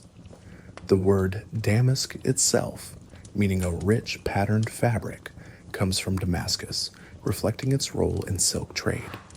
Cotton textiles from India also made their way along the Silk Road. By the later Middle Ages, cotton was cultivated in Iran and Central Asia, but Indian cotton prints, calico, were still prized. Brocades and tapestries from Persia, often woven with gold threads, went east. Records show Persian or Sogdian woven motifs influencing designs in Tang, China. Another unique textile was felt. Central Asian nomads produced felt rugs and tent panels from wool, which they sometimes traded with Chinese for tea or silk. Carpets from Persia and Trans-Eurasian were transported to the east. Some have been found in tombs in Xinjiang, indicating that Central Asian rugs adorned the homes of Chinese elites. Spices and aromatics. Spices were the luxuries that traveled farthest westward, but many spices originated in South and Southeast Asia, beyond China's borders, but they moved partly on Silk Road legs. Pepper, cinnamon, cassia, cardamom, nutmeg, mace, cloves, and sandalwood are examples. Indian and Southeast Asian traders often brought these to ports like Calicut or Malacca, then by sea to the Persian Gulf or Red Sea. But from there, they could join caravans northward to places like Baghdad or Damascus, and then further. Alternatively, some spices went overland through India into the Hindu Kush and onwards. For instance, that's cinnamon and cassia from the jungles of Southeast Asia show up in Middle Eastern markets in the Middle Ages and likely came via combined sealand routes. Frankincense and myrrh, aromatic resins from Arabia and the Horn of Africa, were carried north to the Levant and Mesopotamia, hence sometimes overlapping with the Silk Road in the Near East. Ambergris, a perfumer's ingredient from the ocean, and musk, from Tibetan musk deer or civet cats, were also traded as luxury scents. Musk, interestingly, traveled from Tibet and regions of Himalayas to China and also west to Arabia, as it was highly valued in making incense and perfume. Jasmine oil, attar of roses, and other fragrances moved as well. Persian rosewater and rose oil were famous exports to China, while Chinese camphor wood and Indonesian patchouli reached the Middle East. Gems, precious stones, and minerals. The Silk Road could be likened to a giant treasure funnel, moving gems from their source mines to distant courts. The fabled lapis-lazuli of Badakhshan, northeastern Afghanistan, a deep blue stone, traveled west to the Mediterranean, where it was used to make ultramarine paint and adorn churches, and also east to China. Rubies and sapphires from India and Ceylon, Sri Lanka, often went north through trade to Central Asia, and from there to both west and east. Spinel rubies, sometimes called Balas rubies, from the Pamir Mountains, were especially valued by Mughal and Persian emperors. Turquoise from Iran made its way to Europe and China. Indeed, the word turquoise reflects its journey, from Turkey, that is, via Turkish lands, into Europe. Carnelian and agate from the Indus Valley and Persia were commonly traded for beads, and have been found in excavations as far as Korea and Siberia, showing their distribution. Jade was one of the few Chinese import luxuries. The best jade, nephrite, came from Khotan on the Southern Silk Road. Chinese emperors prized Khotan white jade for carving. Entire expeditions were dispatched to acquire it. In return, the Chinese sent silk and gold to Khotan. Jade became deeply embedded in Chinese culture, seen as a symbol of purity and virtue, and much of it was literally carted in across the desert via Silk Road caravans. Coral from the Mediterranean, harvested off Italy or Greece, and amber from the Baltic also moved along the routes to Asia. Amber, in particular, was enjoyed by the Chinese and fashioned into beads and ornaments. It traveled from Europe across Russia or via the Levant. Metals and currency. Gold and silver flowed in multiple directions. The Roman Empire and later Byzantine and Islamic caliphates had a persistent gold-silver drain towards the east because of their import of silks and spices. Chinese records note receiving Roman, Byzantine gold coins in trade. In turn, silver from mines in Central Asia and Iran sometimes went to China. Notably, during the Mongol era, a great deal of silver from Europe, mined in places like Saxony, ended up in Yuan dynasty China via trade, since the Mongols instituted silver as a primary currency. Coins themselves were a trade item and a carrier of culture. The discovery of coins, far from their origin, is a key evidence of Silk Road exchange. For example, Roman coins from the 2nd to 3rd centuries AD have been found in Vietnam and China, and conversely, Tang Chinese coins have been found in Iran. Aside from currency, workable metals moved as well. Iron and steel techniques were exchanged. Damascus steel, it's actually produced in India as woots and traded to Damascus, was famed in medieval times. Such high-quality steel for swords likely reached Central Asia and even China to some extent. The Chinese sent iron goods, like agricultural tools, westward in earlier times, but by medieval times, West Asian steel was highly prized in China for weapon making. Copper and tin, for bronze, also moved in localized trade. For instance, tin from Central Asian mines might supply a bronze workshop in Persia. Animals and horses. Live animals were occasionally part of Silk Road trade, especially as prestigious gifts. The Tang dynasty received exotic creatures like lions, ostriches, elephants, and rhinoceroses from foreign envoys, often via the Maritimes route through Persia and India. Conversely, the Chinese gave or traded pandas and peacocks originally from India/Burma, but re-gifted onward. Perhaps most impactful was the trade in horses. The Chinese coveted the tall, strong horses of Fergana, Central Asia, often called heavenly horses, to improve their cavalry. They traded silk in vast quantities to the nomads of the steppe in exchange for these steeds. This silk for horses trade was a major component of relations between China and Central Asian nomads and later Turkic states. And similarly, Arabian horses were brought to Central Asia and India, spreading those bloodlines east. Along with horses came polo, a sport of Persian origin that spread to China by the 8th century via the Silk Road, demonstrating a cultural byproduct of horse trade. Camels themselves were traded, Bactrian camels to west, dromedaries sometimes to east. Falcons and hunting birds were exchanged among the elite. A Mongol Khan might send a gyr falcon to a Persian Shah. Dogs like mastiffs and sighthounds were also moved as curiosities or gifts. Agricultural products and crops. While bulk staples weren't hauled long distance, the Silk Road did facilitate the spread of crops and foods by introducing them to new regions where they were then cultivated.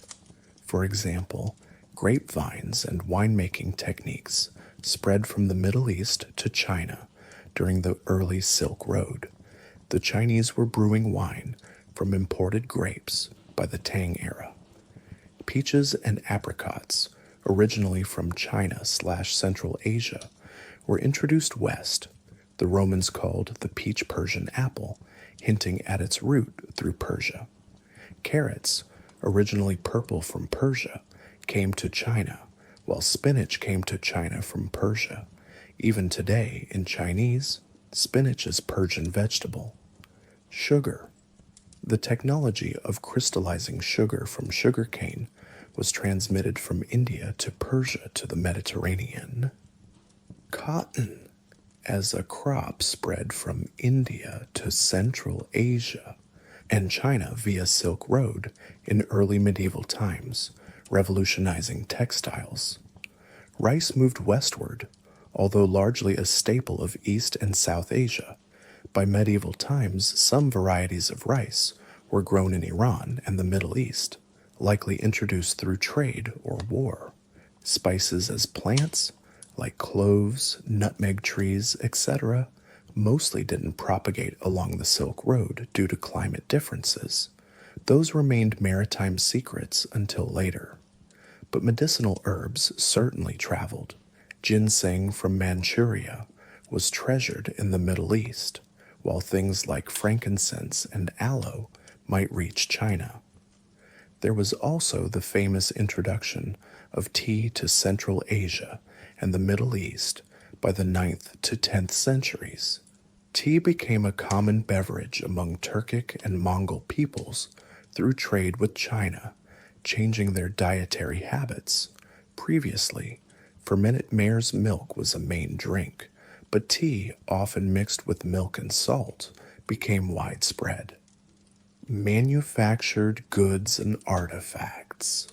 Fine ceramics were a notable east to west export in later medieval times.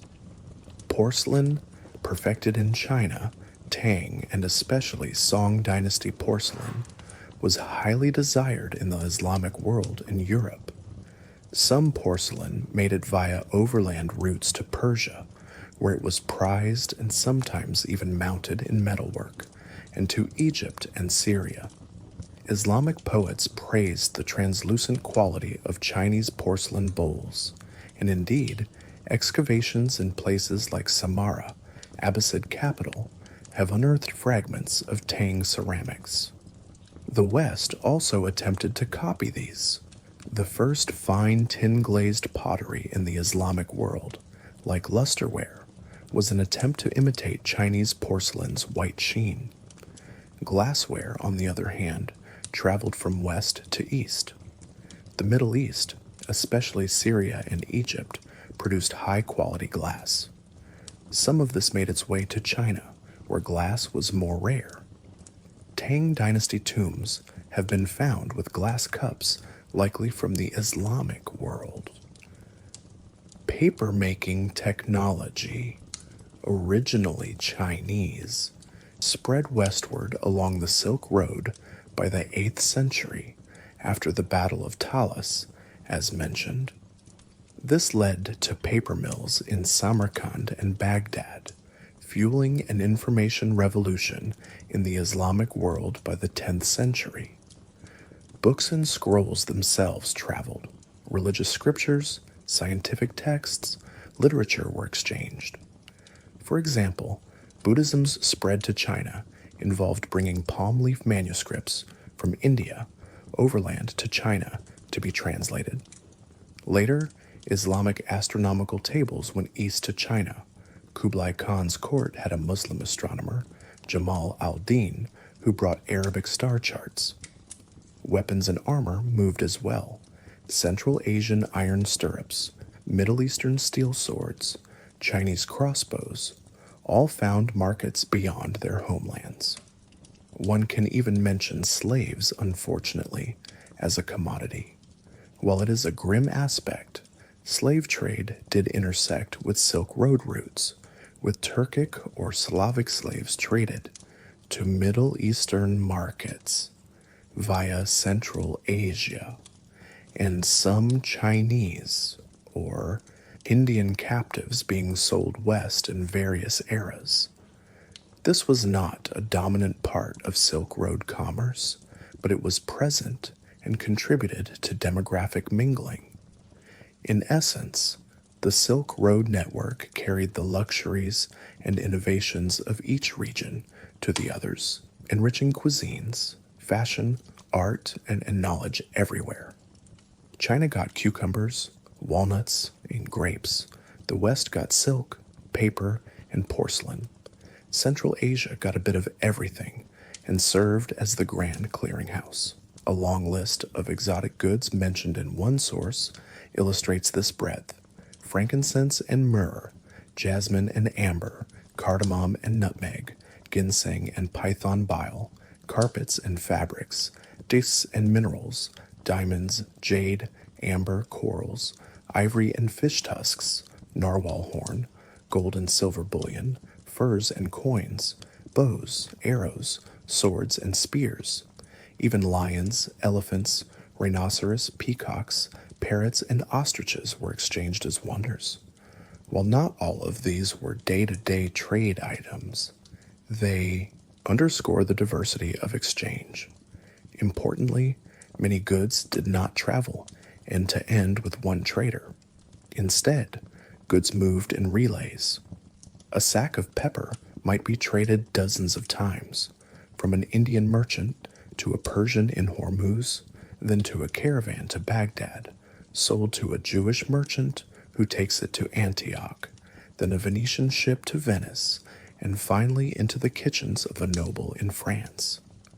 Likewise, a roll of Chinese silk might be bartered in Samarkand for rubies, which then go to Constantinople in exchange for gold, etc.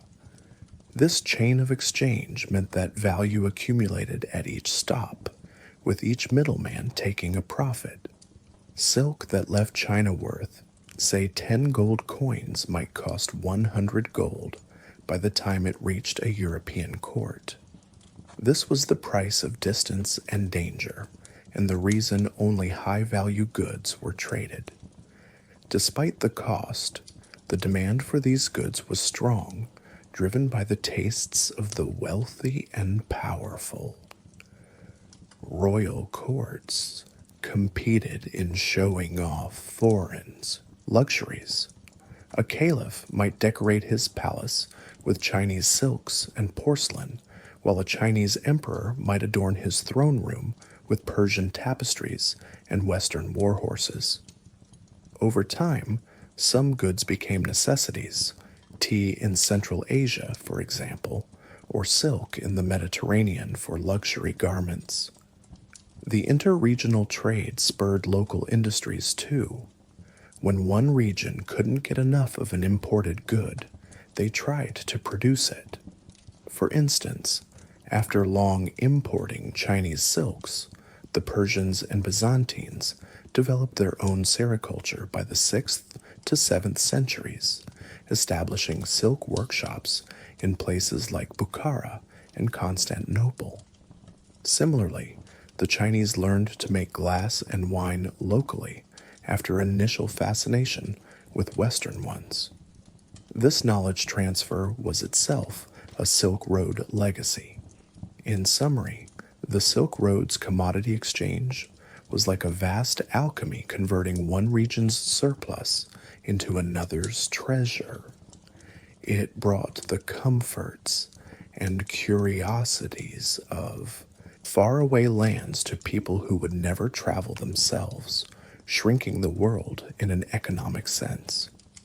The goods listed and described above not only satisfied material desires, but also stimulated cultural curiosity. A Roman wearing Chinese silk might wonder about its origin. A Chinese scholar drinking wine from a Persian goblet might seek to learn about that distant land. In this way, trade goods also carried intangible values and stories along with them.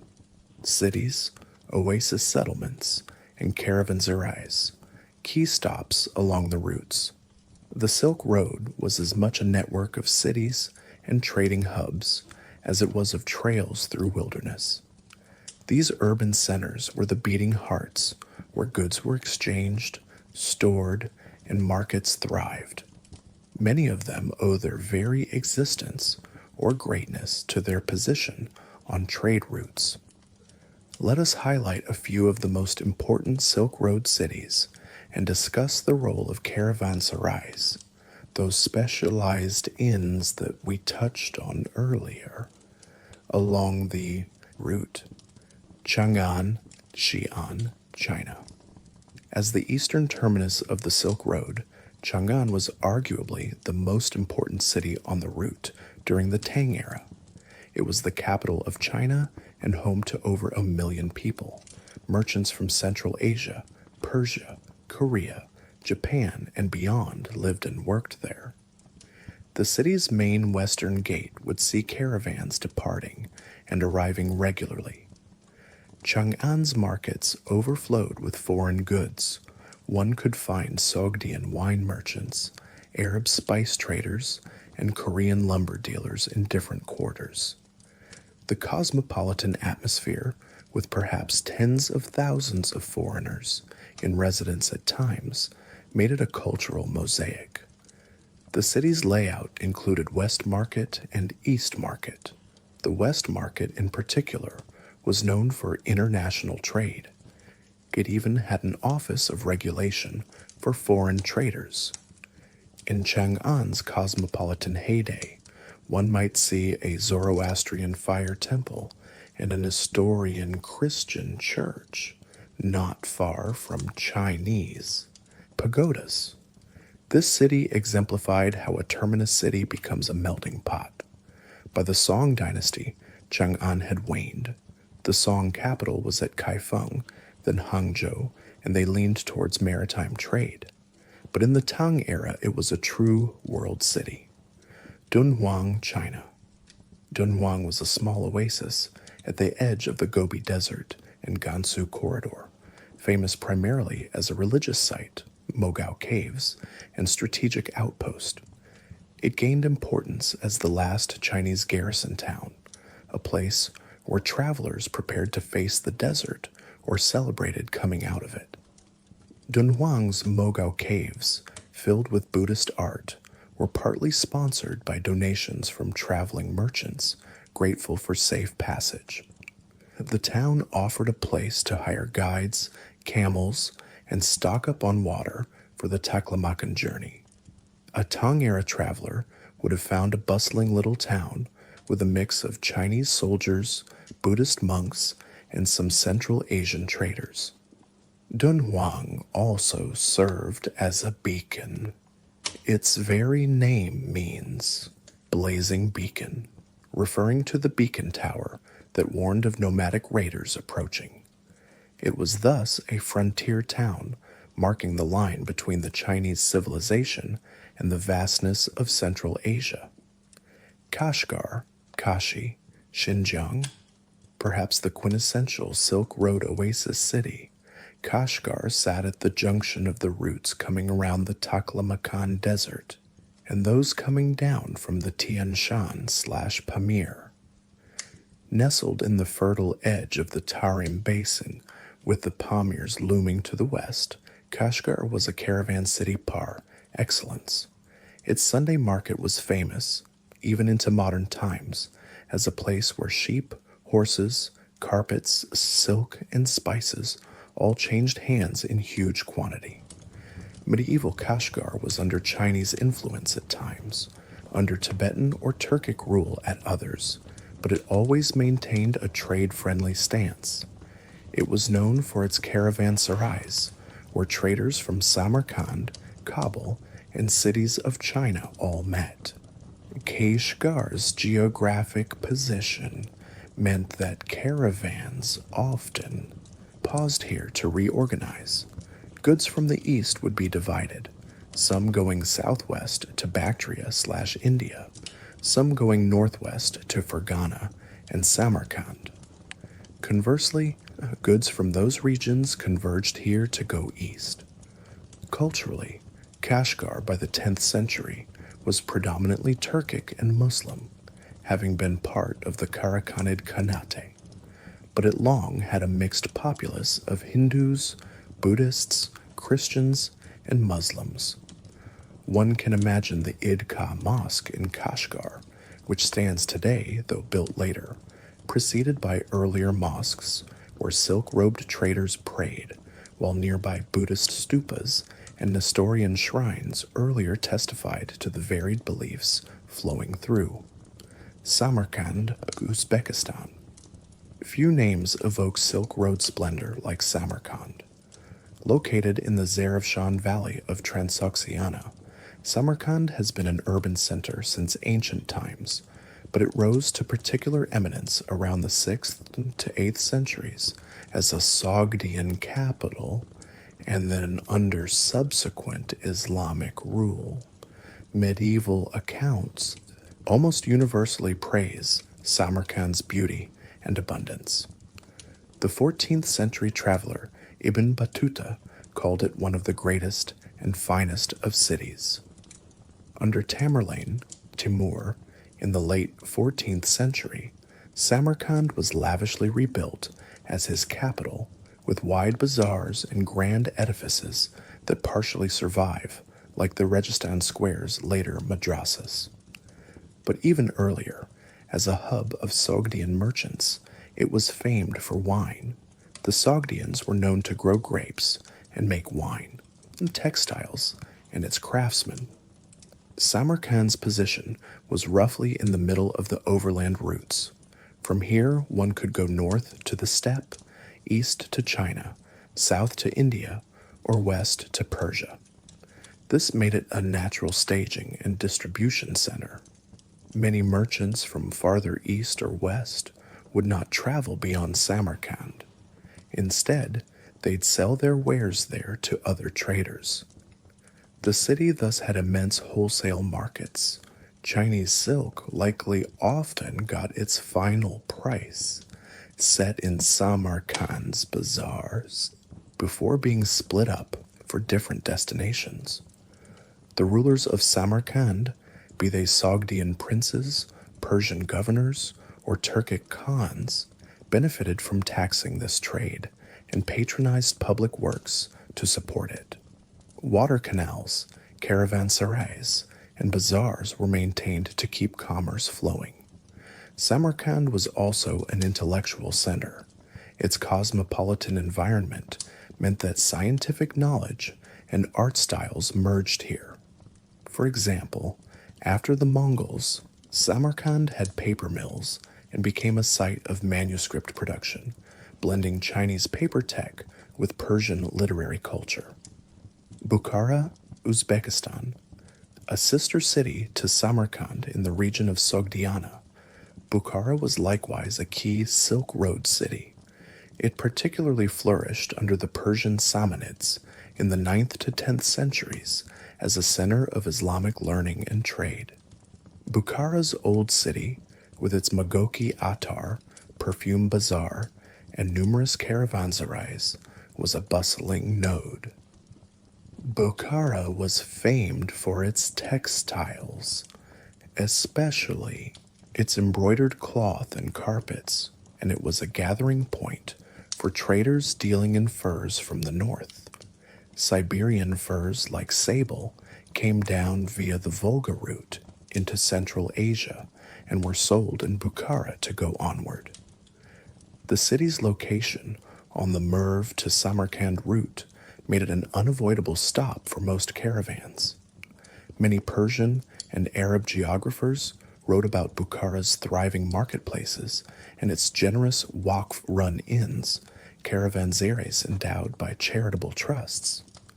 Bukhara's Kalyan minaret was built in 1127, allegedly so tall that it served as a lighthouse for caravans in the desert to find the city. an apt metaphor for a city guiding traders in. Merv, Mary, Turkmenistan. Once an unsurpassed oasis city, Merv sat in the delta of the Murgab River on the edge of the Karakum Desert. It was important from ancient times, called Alexandria Margiana by Alexander, through medieval period. In the 11th to 12th centuries, under the Seljuks, it briefly served as a capital of the empire and grew to be perhaps the largest city in the world at one point, with claims of a population exceeding 500,000. A 10th century geographer indeed called it the mother of the world. Merv's significance lay in its strategic position where routes from Iran, India, and Trans-Oxiana intersected. It had abundant water and produced agricultural surplus, cotton, grains, fruits, to support a large populace and caravans.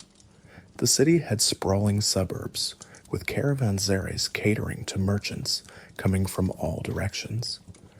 Unfortunately, Merv also epitomizes the destruction that could befall Silk Road cities. It was utterly devastated by the Mongols in 1221, with chronicles describing a horrific massacre.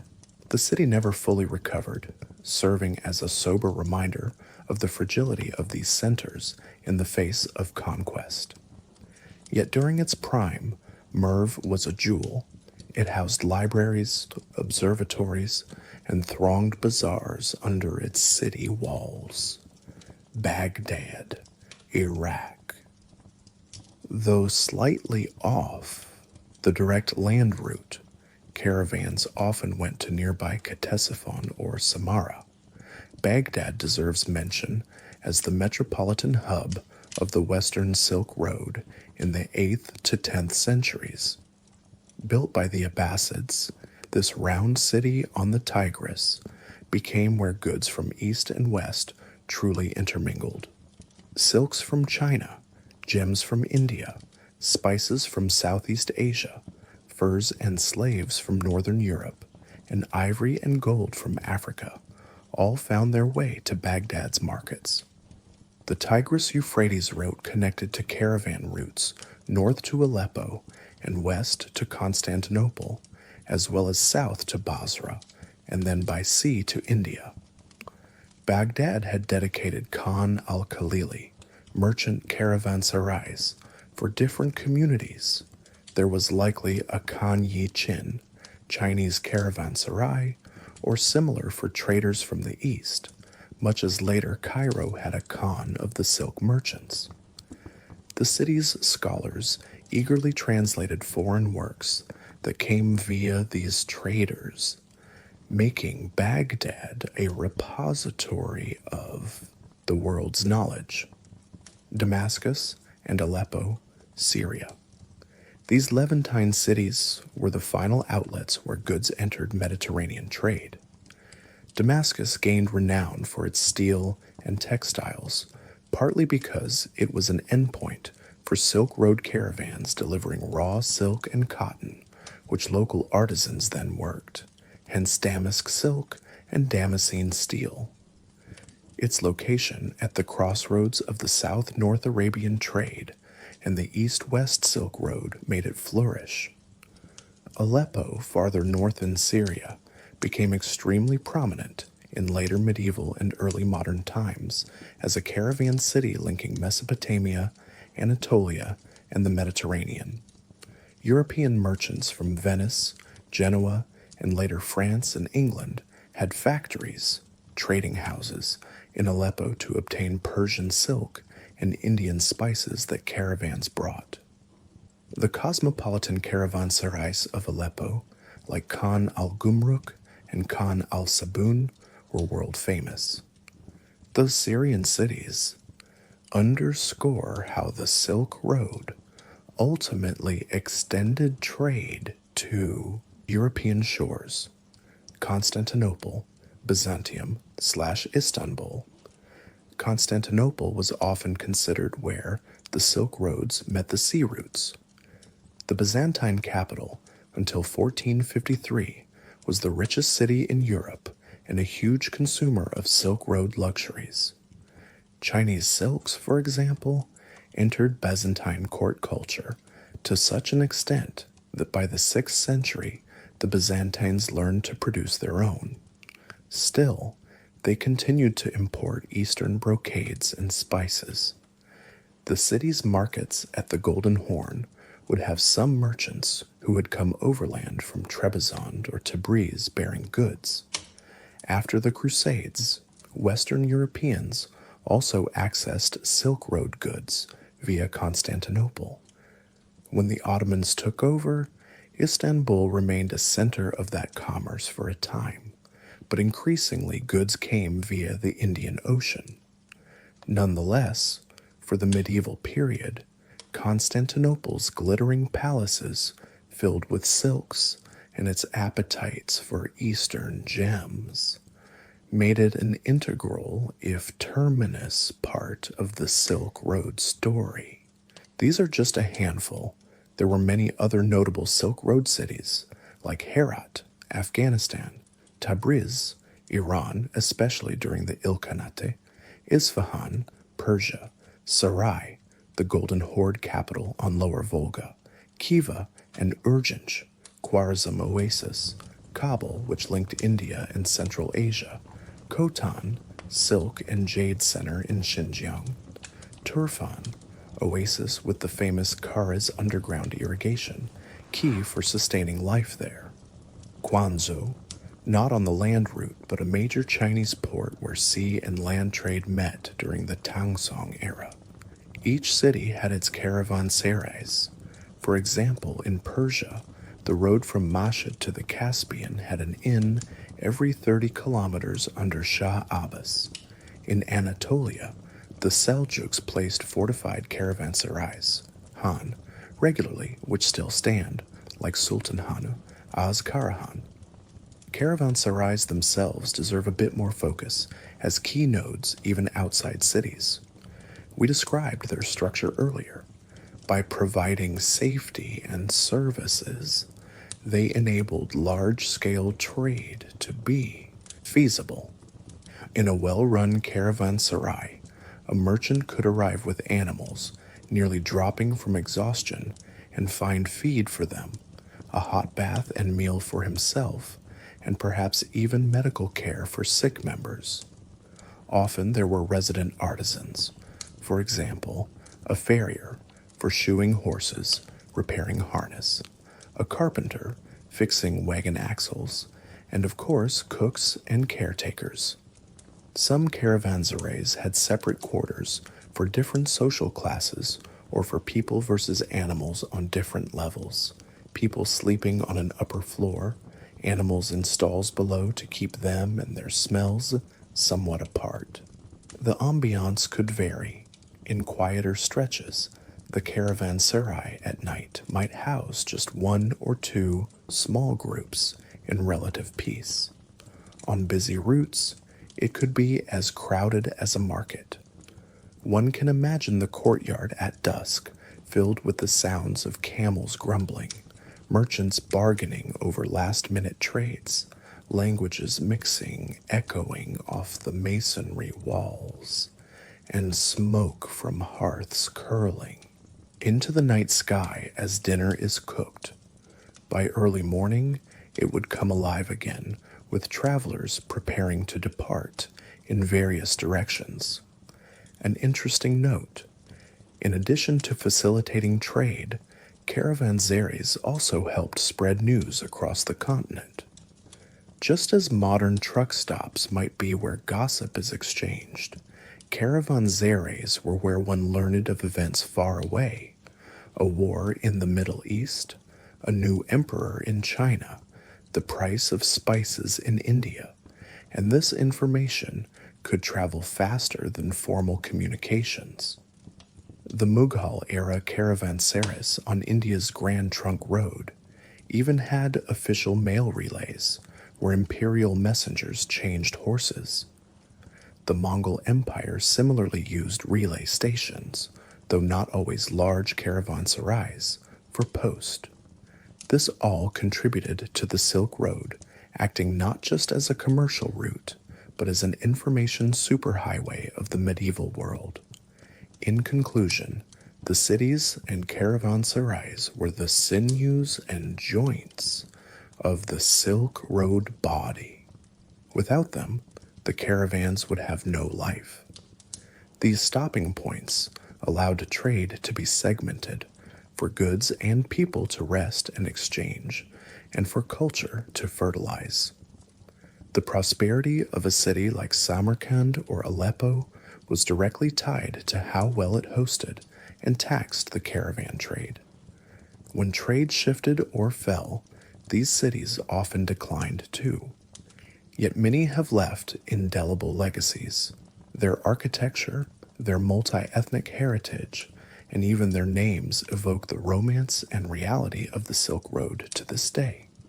Cultural exchange, religions, technologies, and languages on the Silk Road beyond material goods, the Silk Road was a highway for the exchange of ideas, beliefs, art forms, and technologies.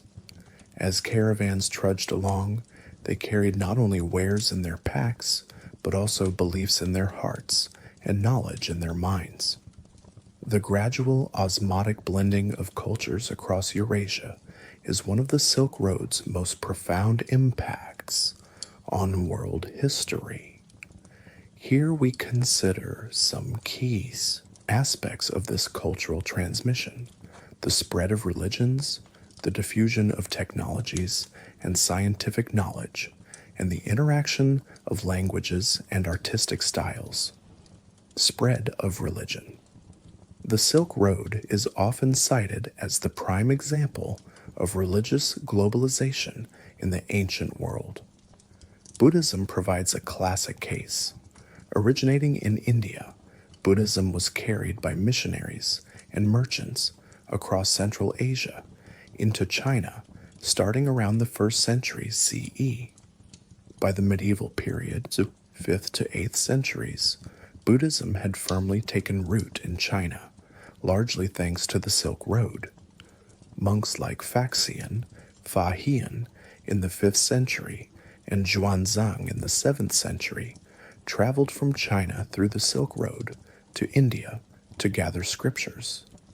They reported on thriving Buddhist communities all along the way, in Bamiyan, Afghanistan, where giant Buddha statues would later stand, in Khotan, in Samarkand, and so on.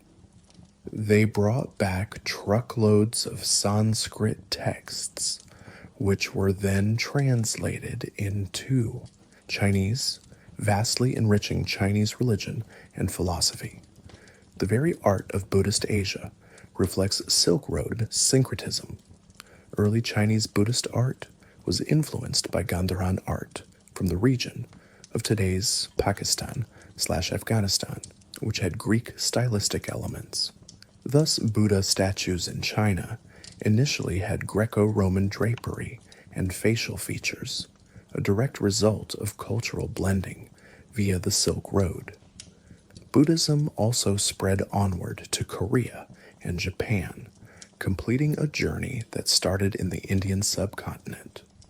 The Silk Road thus created what historians call the Great Circle of Buddhism, connecting India, Central Asia, China, and beyond. Additionally, Mahayana Buddhism in particular found fertile ground along trade routes as it was more adaptable to local customs. Monasteries along the Silk Road offered travelers places to rest, effectively doubling as caravanserais. Many merchants became Buddhists and patronized cave temples, like those at Dunhuang, as we saw. While Buddhism traveled east, Islam traveled both east and west along the Silk Road. After the 7th century, Muslim merchants and missionaries gradually made their way into Central Asia and Xinjiang. Cities like Kashgar and Samarkand became major centers of Islamic learning by the 10th century.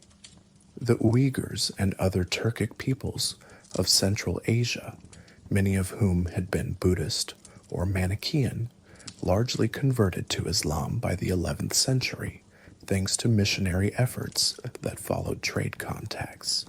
Islam spread further into western China.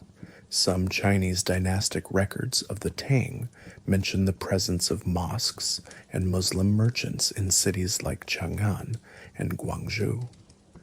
The Tang dynasty even had to grapple with the rising number of Muslims after the Battle of Talas, as some Arab prisoners settled in China and their descendants formed early Chinese Muslim communities. Islam's Silk Road journey shows in some cultural crossovers. For example, Chinese Islamic art in later centuries incorporated motifs from Central Asia, and certain Sufi orders in China developed unique practices blending Confucian respect with Islamic teaching. Christianity, too, traveled the Silk Road, especially the branch known as Nestorian Christianity, the Church of the East. Nestorian Christian missionaries from the Middle East reached as far as Chang'an by 635 CE, where they were granted permission by the Tang Emperor to propagate. The famous Nestorian stele in Xi'an, dated 781, describes the introduction of Jingjiao, luminous religion, as they called Christianity, to China, and praises the Tang Emperor for his tolerance. Nestorian Christian communities took root in Central Asian caravan cities like Merv, Balkh, Kashgar, and even the Tarim Basin oases. They left behind Syrian script inscriptions and gravestones. One Nestorian graveyard was discovered in Inner Mongolia, indicating a Christian presence among the Mongols as well. During Mongol rule, a significant number of Mongols, especially of the Kariot and Ongut tribes, were Nestorian Christians, and Nestorian monks served as envoys. Rabban Bar Sauma, mentioned earlier, was one such Nestorian who traveled to Europe. Though Christianity did not become dominant in Central or East Asia, its presence via the Silk Road was notable enough that the medieval Catholic Church later sent envoys, for example William of Rubruck in the 1250s, partly to contact these Eastern Christians. However, Nestorian communities largely dwindled after the 14th century, many assimilating into Islam. Another faith, born in the Fertile Crescent, Manichaeism, also spread along the Silk Road. It was a Gnostic religion founded in Persia in the 3rd century. Manichaean missionaries reached Central Asia and China. The Uyghur Khaganate in the 8th to 9th centuries actually adopted Manichaeism as the state religion for a time. Tang China, although often wary of it, had Manichaean temples. They framed it as a type of Buddhism to gain acceptance. But Manichaeism eventually died out, leaving just traces in Silk Road manuscripts. Zoroastrianism, the ancient religion of Persia, spread eastward as well. Sogdian merchants carried Zoroastrian beliefs to China. In Trans-Eurasian, Sogdian expatriates practiced fire rituals. In the Turfan region, archaeologists found documents and ossuaries related to Zoroastrian practices by Sogdian communities. The presence of Tower of Silence remains in Central Asia also indicates Zoroastrian influence lingered well into the Islamic era there, before being supplanted by Islam. In essence, the Silk Road functioned like a religious highway. Ideas and doctrines were exchanged, debated, and often syncretized. Scholars like Jerry Bentley note that these contacts led to syncretism, where new hybrid practices formed. For instance, in China, Buddhism mixed with Taoist concepts, as Buddhist missionaries used Taoist terms to explain their ideas. In Central Asia, One finds deities and symbols from different faiths side by side in art, like Buddhist angels depicted with Persian wings and dress, or Christian crosses with Central Asian motifs. Even the steppe nomads pragmatically might hedge bets by patronizing multiple religions. A Mongol prince might build a Buddhist stupa, support a mosque, and honor Nestorian priests all at once, as noted in some accounts. Language and literature. The Silk Road was polyglot. Sogdian served as a lingua franca in early medieval Central Asia. Many contracts and letters were written in Sogdian for international deals. Later Persian, New Persian, became dominant under the Islamic states. Turkic languages spread widely with migrating tribes. By 11th century, much of Central Asia had shifted from Iranian languages to Turkic ones, for example, the Uyghur language in Xinjiang. Yet knowledge of multiple languages was common for Silk Road traders. Bilingualism or trilingualism was a necessity in caravan life. We have, for example, the Dunhuang manuscripts, which include phrase books for travelers containing common phrases in Chinese, Tibetan, Sogdian, and Sanskrit, a tool for translating on the go. Writing systems also spread. The Sogdian alphabet, itself derived from Aramaic, became the basis for the Uyghur script, which the Mongols adopted and is still used in Inner Mongolia today. Thus, the Mongolian writing used today traces back to a script carried by Sogdian traders. The dissemination of paper and literacy through trade also meant that literature and science moved. Chinese innovations like printing, block printing by Tang era, eventually influenced the Muslim world. By the time of the Mongols, paper money was introduced in Persia from the Chinese model. Conversely, Greek medical texts, Persian astronomical tables, Indian mathematical concepts, like zero and the decimal system, all traveled east and west. In the 8th century, an Indian astronomer came to the Abbasid court. In the 13th, a Persian astronomer worked in Beijing. Alls due to Silk Road connections. Technology transfers. Some we have mentioned: papermaking to the west, gunpowder westward, the compass to the Islamic world, likely known by 13th century through contact or maritime interactions. Textile techniques like silk reeling moved west, while glassblowing moved east. Architectural styles merged. For example, the design of domes and arches in Central Asia fused Persian and Chinese elements. Musical instruments provide a charming example. The lute is thought to have Middle Eastern origins, the oud, but a version of it, pipa, became popular in China by the Tang era, thanks to Kucha, a Central Asian kingdom musicians. Similarly, the violin's ancestor, the bowed rebab, likely traveled from Central Asia to Europe. Dances and entertainment styles also spread.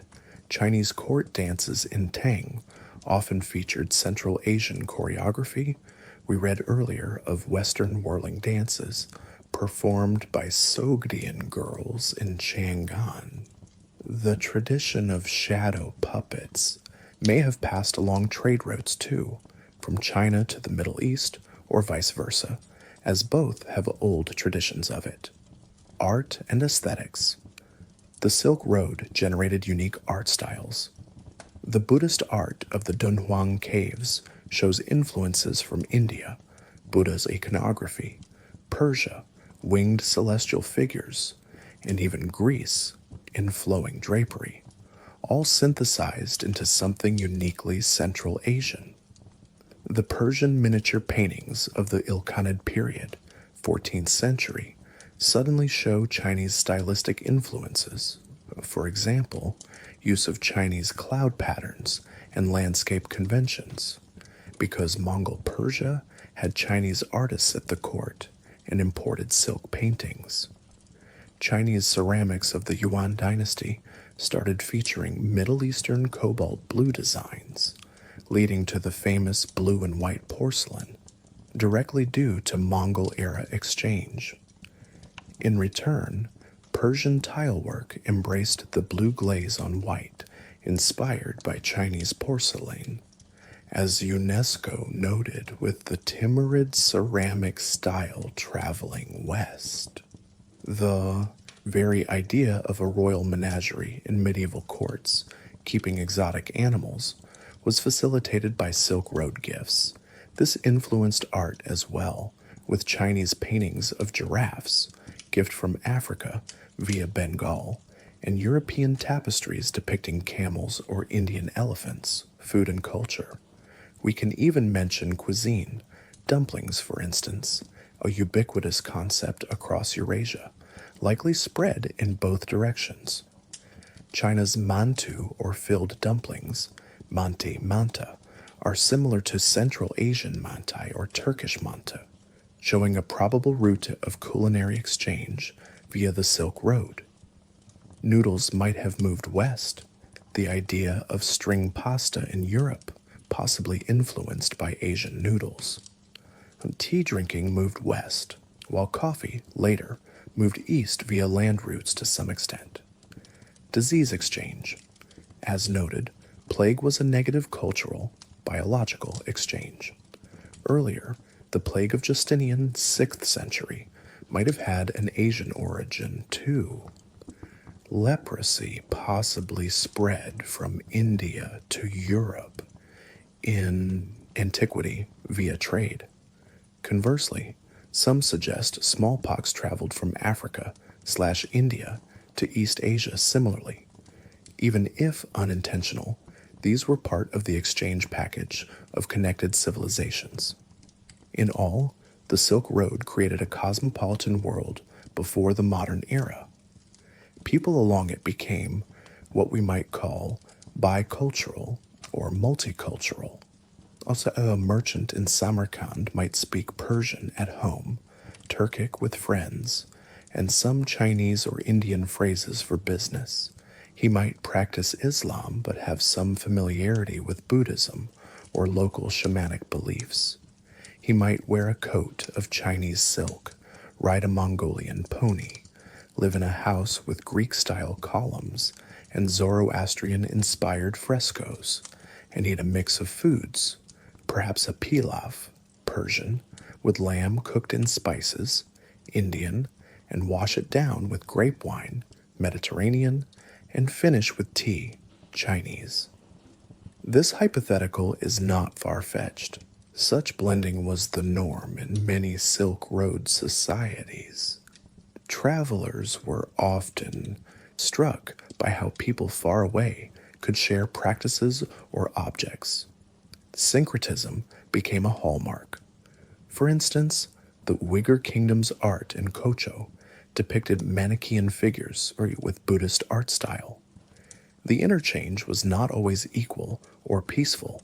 Sometimes it was competitive, as in when Buddhism supplanted indigenous beliefs in some places, or when later Islam pushed aside Buddhism in Central Asia, and sometimes it was forced, as in populations displaced by war.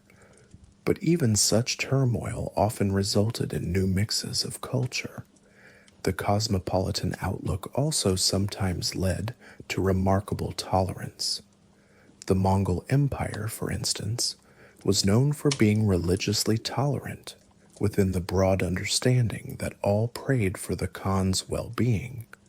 This was likely a practical stance derived from ruling over the multi-faith Silk Road world. A Chinese Buddhist story might incorporate a Nestorian Christian moral, or vice versa, simply because thinkers had encountered each other.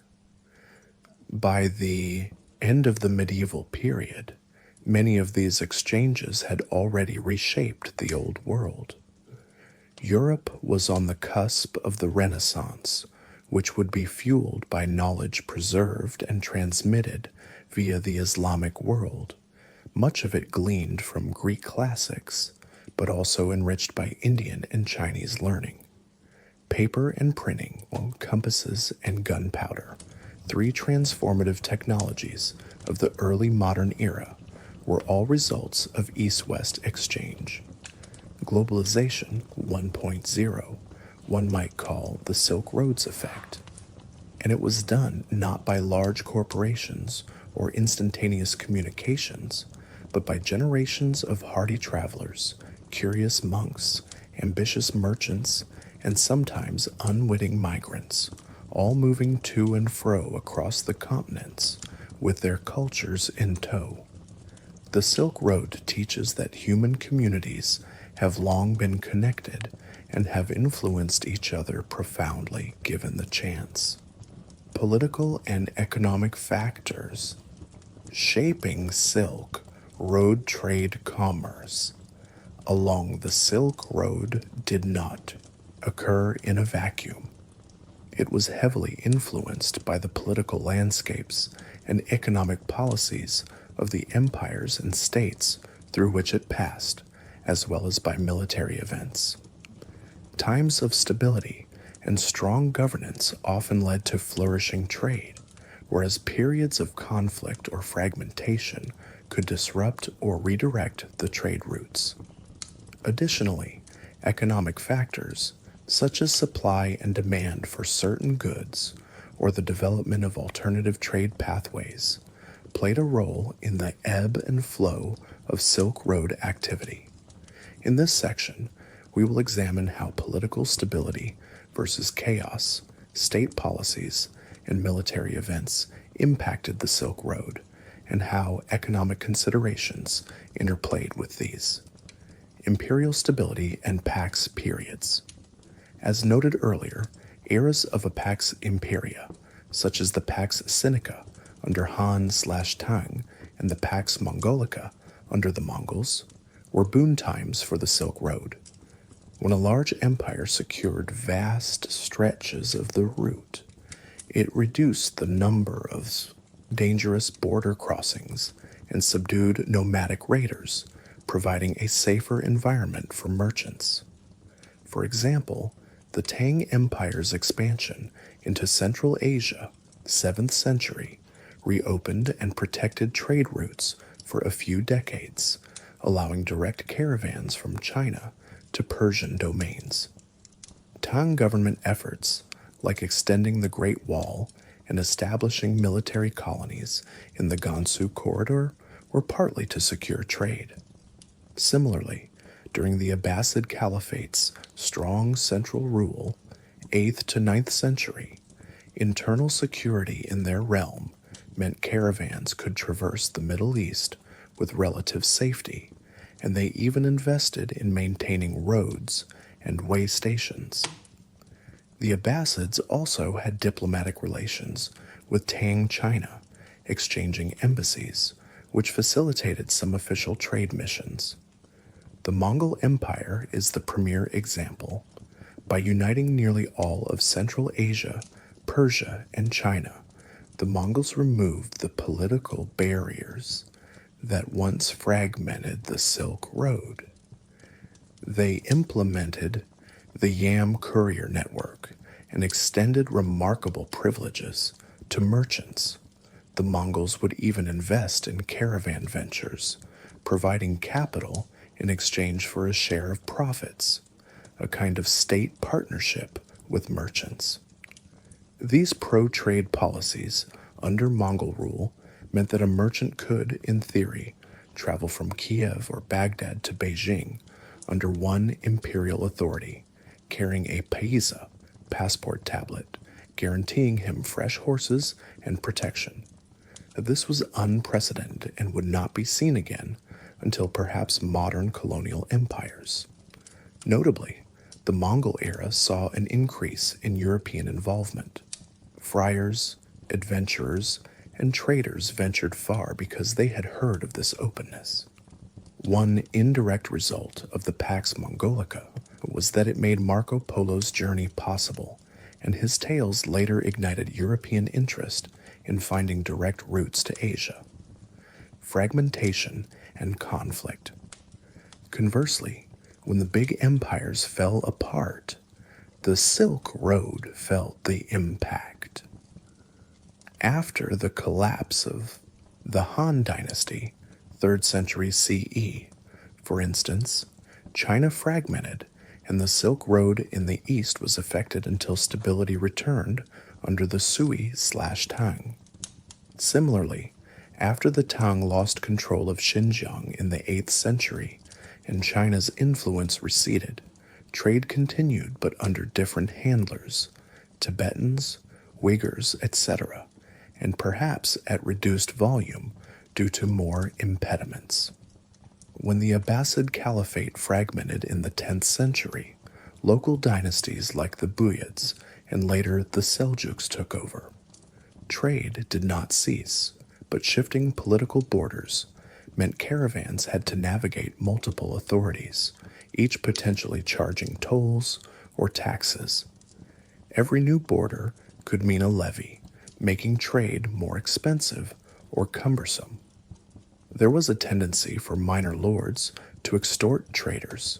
One reason large states are better for trade is they can standardize and keep such practices in check.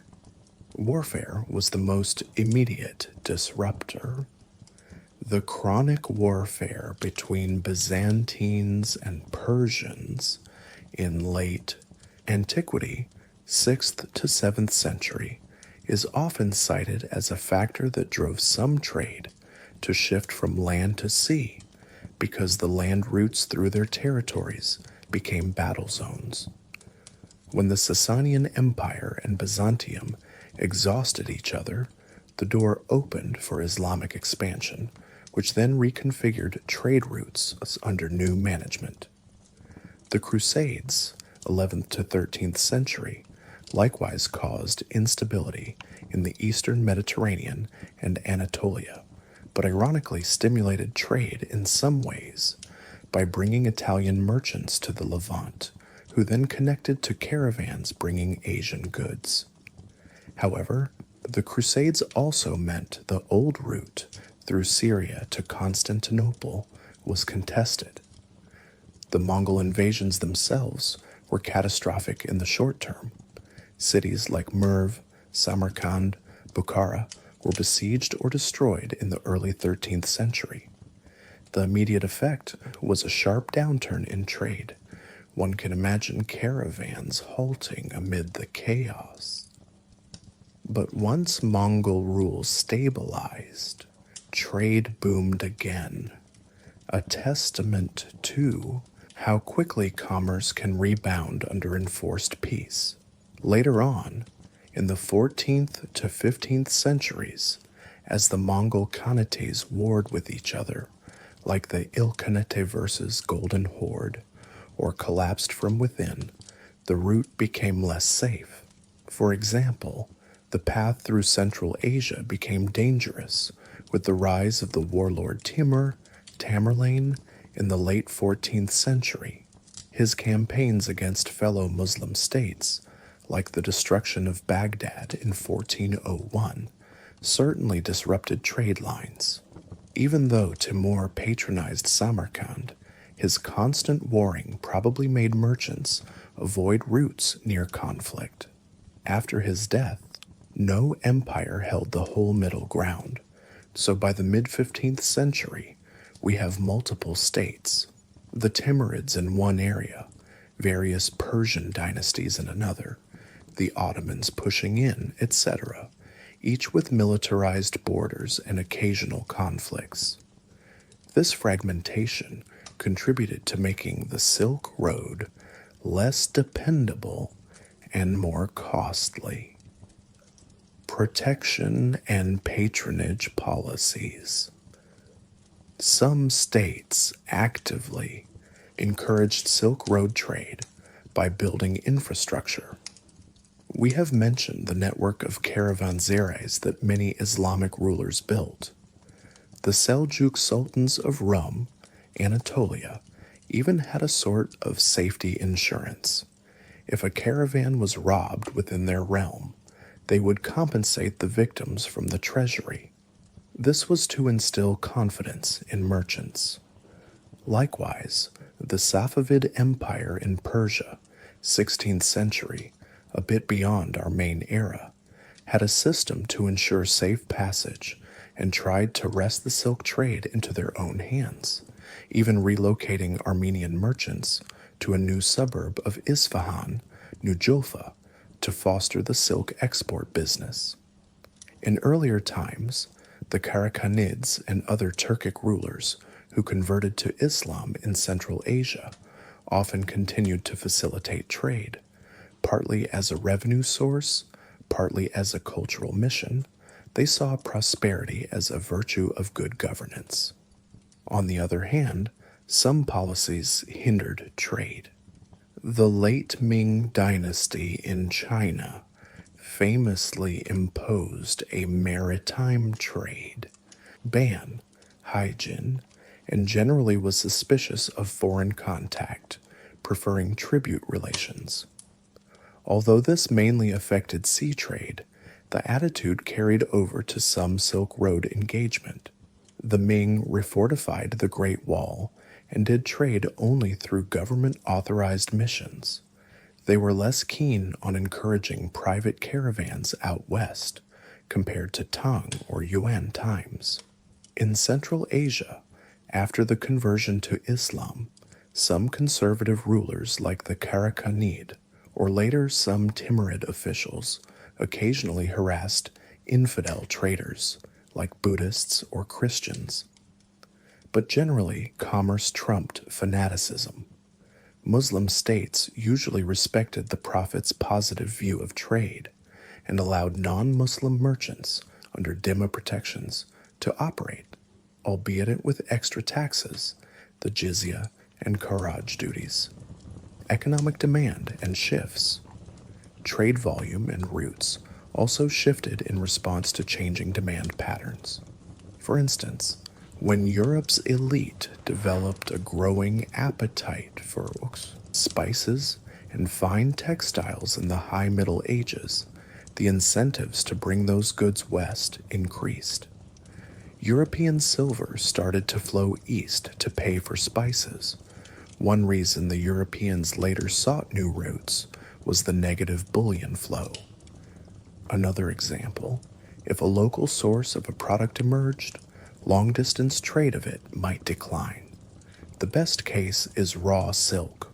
Once the Byzantines and Persians learned to produce their own silk in the 6th to 7th centuries, the enormous shipments of raw silk from China to the west lessened.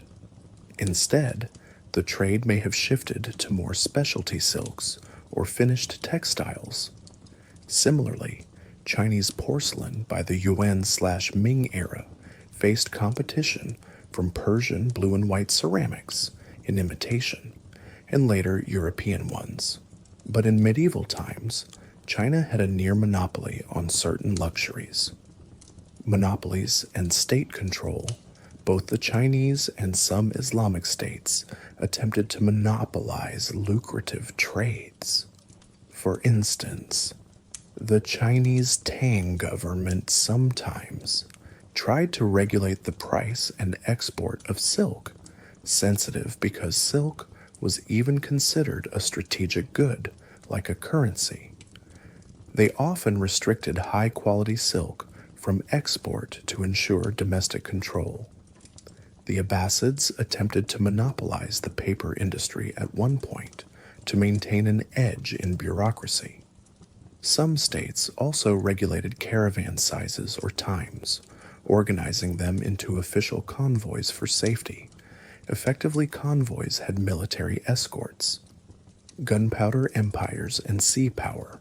The rise of the gunpowder empires, Ottoman, Safavid, Mughal, in the 15th to 16th centuries, changed the Silk Road's context.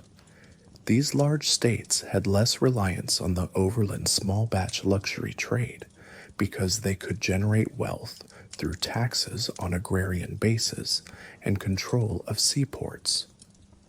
The Ottomans, for example, benefited more from taxing spice trade through Red Sea and overland at Levantine ports than from caravans through dangerous Central Asia. The Safavids, being between Ottomans and Mughals, were cut off from direct European trade, except via the Silk Road or sea through Persian Gulf. They did foster the Persian silk industry and exported raw silk to Europe via Aleppo or via Russia. But as mentioned, they often had to go through Armenian merchants and later via Russian Volga routes when Ottomans blocked them. The fragmentation and new power rivalries, Ottoman versus Safavid, made through caravan trade from India or China to Ottoman lands extremely cumbersome. If something did come that far, it often got diverted to the Indian Ocean at some intermediate stage. For example, goods from India might go by sea to Hormuz, then overland small way to Aleppo, avoiding deepest Central Asia entirely. So the political hostility between certain empires essentially short-circuited the Silk Road into shorter segments. Black Death, aftermath. After the Black Death in mid-14th century, entire populations in Central Asia and China shrank. Labor became scarcer. Economies were disrupted for decades. This likely reduced the production of surplus luxury goods in some areas and reduced demand in others. Fewer rich consumers. In Europe, post-plague, there was actually a higher per capita wealth among survivors, possibly fueling continued demand for luxuries. Hence, by 1400s, the spice trade rebound. But in Central Asia, some cities never recovered to former glory. Merv is one, though Mongols did that. Others, like Balkh and Kashgar, saw declines too by 15th century. Plague was a factor in the decline of nomadic powers too. It decimated steppe tribes, which allowed sedentarist gunpowder empires to encroach. As nomads lost sway, the Silk Road, which thrived partly under nomad facilitation, also suffered. Shifting trade routes to the sea, finally, the elephant in the room by the 15th century is the maritime shift. Even before European ships, Arab, Persian, Indian, and Chinese sailors had created a vibrant sea trade network, sometimes called the Maritime Silk Road. By Song Dynasty, 10th to 13th century, Chinese maritime trade to Southeast Asia and India was booming, and many Chinese goods reached the Middle East by sea, through South India, Sri Lanka, to Persian Gulf or Red Sea. The Abbasids were actively involved in Indian Ocean trade, with large fleets in the 9th century trading with Ceylon and China. This maritime trade took off especially when overland was troublesome. For example, after Tang fell, maritime route partially compensated. By the late 15th century, the European entry, Portuguese rounding Africa, Spanish across the Pacific eventually, etc., plugged Europe directly into the Asian maritime network. The sea could carry far more volume. Think of the Portuguese carracks carrying hundreds of tons of spices, something impossible overland. The economics shifted. Overland trade of bulky spices became less competitive. Silk, being light and pricey, continued a bit overland, but even silk got moved by seas in increasing amounts. Raw silk from China to Europe went both ways, some by land to Levant, but also some by sea via the Indian Ocean through intermediaries. The opening of direct sea routes reduced the number of middlemen, good for Europeans, cheaper spices, but bad for many Silk Road middlemen, like in Persia, Syria, etc., who relied on markups. Indeed, some historians argue that the prosperity of Central Asian and Middle Eastern caravan hubs declined in part because they lost out to maritime trade. By around 1600, the Silk Road was no longer the central axis of east-west exchange. It had been eclipsed by the sea routes, and new discovery of Americas also shifted global trade focus. However, it's important to note that regional caravans remained important. The Silk Road did not die in the 15th century overnight. Rather, it gradually withered in intercontinental importance. Caravans still carried silk, tea, and porcelain from China to Russia as late as the 18th century. The Siberian route. Local silk roads, like the Tea Horse Road in southwest China or the routes between Central Asia and India, persisted. But the glory of the Trans-Eurasian caravan as the primary means was gone. In summary, political unity and patronage nurtured the Silk Road, while political strife, warfare, and new competition eroded it. The pattern is clear. Trade thrives on stability and openness. The Silk Road was a barometer of the governance of its time. When the lights of strong empires shone, it reflected brilliantly. When they dimmed, it faded. Economic trends, especially the ever-increasing connectivity of the oceans, finally rerouted the flows of wealth. The story of Silk Road trade is thus deeply intertwined with the story of kingdoms and empires, of conquest and peace, an enduring lesson in how politics and commerce are linked. The decline of the overland Silk Road and the turn to maritime trade. By the end of the Middle Ages, 15th century, the Silk Road's era as the dominant channel of East-West exchange was drawing to a close.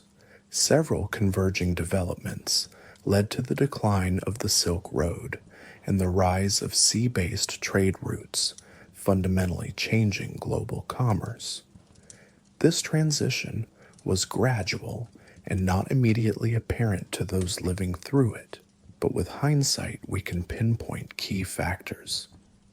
The fragmentation of Mongol unity. We've discussed how the breakup of the Mongol Empire fractured the political unity of the Silk Road. After 1368, there was no single power safeguarding the route. The Turkic and Mongol successor, states such as the Golden Horde, Timur's empire, and later Uzbek Khanates often fought each other or imposed heavy tolls on merchants passing through. The once safe passage gave way to uncertainty. The Timurid dynasty initially maintained some trade. Timur himself was a patron of artisans and invited merchants. But after his death in 1405, his empire split and was soon eclipsed. The nomadic infrastructure, like the Yam system, fell apart. One telling sign, the famed Venetian merchant presence in Tabriz and other Persian cities peaked in the Mongol period, but by late 15th century, European merchants weren't going in large numbers overland. They were seeking maritime alternatives. Rise of regional gunpowder states, the emergence of the Ottoman Empire, which took Constantinople in 1453, and the Safavid Empire, established 1501, significantly altered land trade. The Ottomans, who now controlled the eastern Mediterranean and overland routes into Syria and Egypt, were not keen to allow their European rivals easy access through their realm. Particularly after conflict with Venice and the Portuguese, the Ottomans imposed monopolies and high duties on transit trade. This made direct overland trade to Europe less attractive. Meanwhile, the Persian Safavids, were often in conflict with the Ottomans to their west and the Uzbeks to their northeast, meaning caravan routes through Persia to Ottoman lands were frequently disrupted. The Safavids funneled much of their silk through their own controlled routes north to Russia or south to the Persian Gulf for European ships to pick up to avoid Ottoman territory. In short, the geopolitical situation turned the Silk Road from a corridor of exchange into a patchwork of guarded frontiers. Moreover, as these gunpowder empires solidified, they invested more in internal production and looked to maritime trade as well. The Ottomans, for instance, became active in Red Sea and Indian Ocean trade to compete with the Portuguese in the 16th century. They were less interested in the long Trans-Asian caravan trade.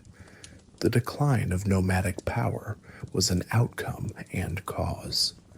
As sedentary states took over steppe and desert zones, the old cooperative relationship with nomads ended. Many nomadic tribes either settled or lost influence. The infrastructure like caravanserais on the steppe or beacon towers in Gansu were abandoned or fell into disrepair as fewer long caravans came. Some cities shrank or were abandoned. Anahuac, Otrar on the Sir Darya, once a key stop, was destroyed by Timur and never recovered. Turfan got bypassed gradually as maritime trade made Chinese silk exports via Central Asia redundant. Economic competition from sea routes. The most decisive factor in the Silk Road's decline was the success of sea trade. Beginning in the late 15th century, the Portuguese and then other Europeans established direct sea links to India, Southeast Asia, and eventually China and Japan. In 1498, when Vasco da Gama landed in Calicut, India, he cut out the middle segment of the historical spice route. Instead of spices going by caravan from India across Persia or through the Red Sea with a series of markups, the Portuguese could carry them by ship around Africa directly to Lisbon. They undercut the prices and still made huge profits because sea freight was so much cheaper per volume. Within a few decades, Lisbon and later Antwerp and Amsterdam became the main hubs for pepper and cinnamon, not Aleppo or Alexandria as before. The volume of trade also expanded. Europeans were shipping back tons and tons of goods, spices, tea, porcelain, etc., in a way that caravans, limited by physical constraints, never could. China, under the Ming, had initially engaged in spectacular maritime expeditions under Admiral Zheng He, 1405 to 1433, reaching as far as East Africa. Although the Ming later curtailed official voyages, Chinese merchants continued trading actively in Southeast Asia and beyond. So Asia's orientation towards maritime commerce was already increasing independently. When European ships arrived, they plugged into an existing network and amplified it, backed by their aggressive military and commercial zeal. By the 17th century, one could say a maritime Silk Road largely supplanted the land route. For instance, silk. While some raw silk still went out of China via Central Asia, Kashgar to Bukhara to Russia, to feed Persian looms or Russian markets, much raw silk and finished silk was being loaded onto ships at Canton or shipped by coastal routes to Manila and then by the famous Manila galleons to Acapulco and Europe. The world had entered an era of oceanic globalization, isolation of Central Asia. As the maritime routes flourished, Central Asia, once the middle of everything, became more of a backwater in world trade.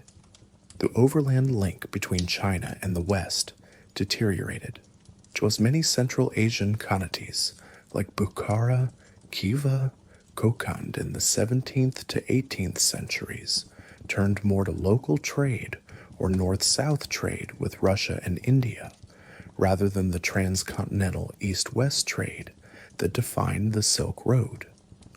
When the Qing dynasty took Xinjiang in the 18th century, they found a region decayed from its once busy trade, though they did reopen caravan routes to a degree with Russia via the Treaty of Kyakhta in 1768, establishing a regulated caravan trade.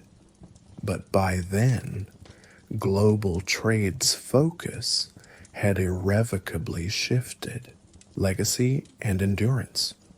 Even though the Silk Road lost its prominence, its legacy endured in many forms. The spread of religions, cultures, and technologies it had enabled remained embedded in the Old World. Regions along the Silk Road retained a multicultural heritage. For example, the Uyghur cuisine in Xinjiang, blending Chinese and Turkic elements, or the architecture of Samarkand, with its blend of Persian and Chinese-influenced mosaics, are testaments to that history. The term Silk Road itself fell out of usage until the 19th century, when geographers and historians romanticized the ancient trade routes. But local people long remembered that their towns were once part of great caravan networks. As for the caravans, they did not disappear overnight in 1500. Some caravans still went from China carrying tea to Tibet, or from Delhi to Kabul with cloth and spices, or from Isfahan to Aleppo with Persian silk, until the sea competition drove Persian silk to go out via the Gulf. Armenian merchants in the 17th to 18th century continued to facilitate overland trade in Western Asia, and Bukharan traders roamed as far as Siberia and Xinjiang. In fact, the Russian Empire's expansion in the 19th century revived some caravan activity in Central Asia under Russian auspices, and likewise British attempts from India. But these were more colonial incursions than a continuation of the old Silk Road in spirit. By the time railroads and steamships came in the 19th century, the era of camel caravans as international conveyors was truly over. Railways along some old routes, like the Trans-Caspian Railway or the Chinese Turkestan-Siberia Rail, followed the ghosts of the Silk Road, but goods were now in boxcars, not camel panniers. In conclusion, the medieval Silk Road gradually gave way to a new age of maritime empires and global sea lanes. The factors of fragmentation, new nation states, and especially the improved economics of seaborne trade, rendered the arduous overland routes less and less necessary. One might poetically say the Silk Road fell asleep for a few centuries, only to be rediscovered later by explorers and scholars who marveled at the cultural remnants left behind. Today, with modern initiatives like rail links across Eurasia or highways reviving Trans-Asian travel, there is talk of a new Silk Road, proving that the idea of linking east and west by land still captures imaginations. But the original Silk Road of the medieval era remains a unique chapter in history, a time when camel caravans knit together continents and a handful of luxury goods quietly transformed the world.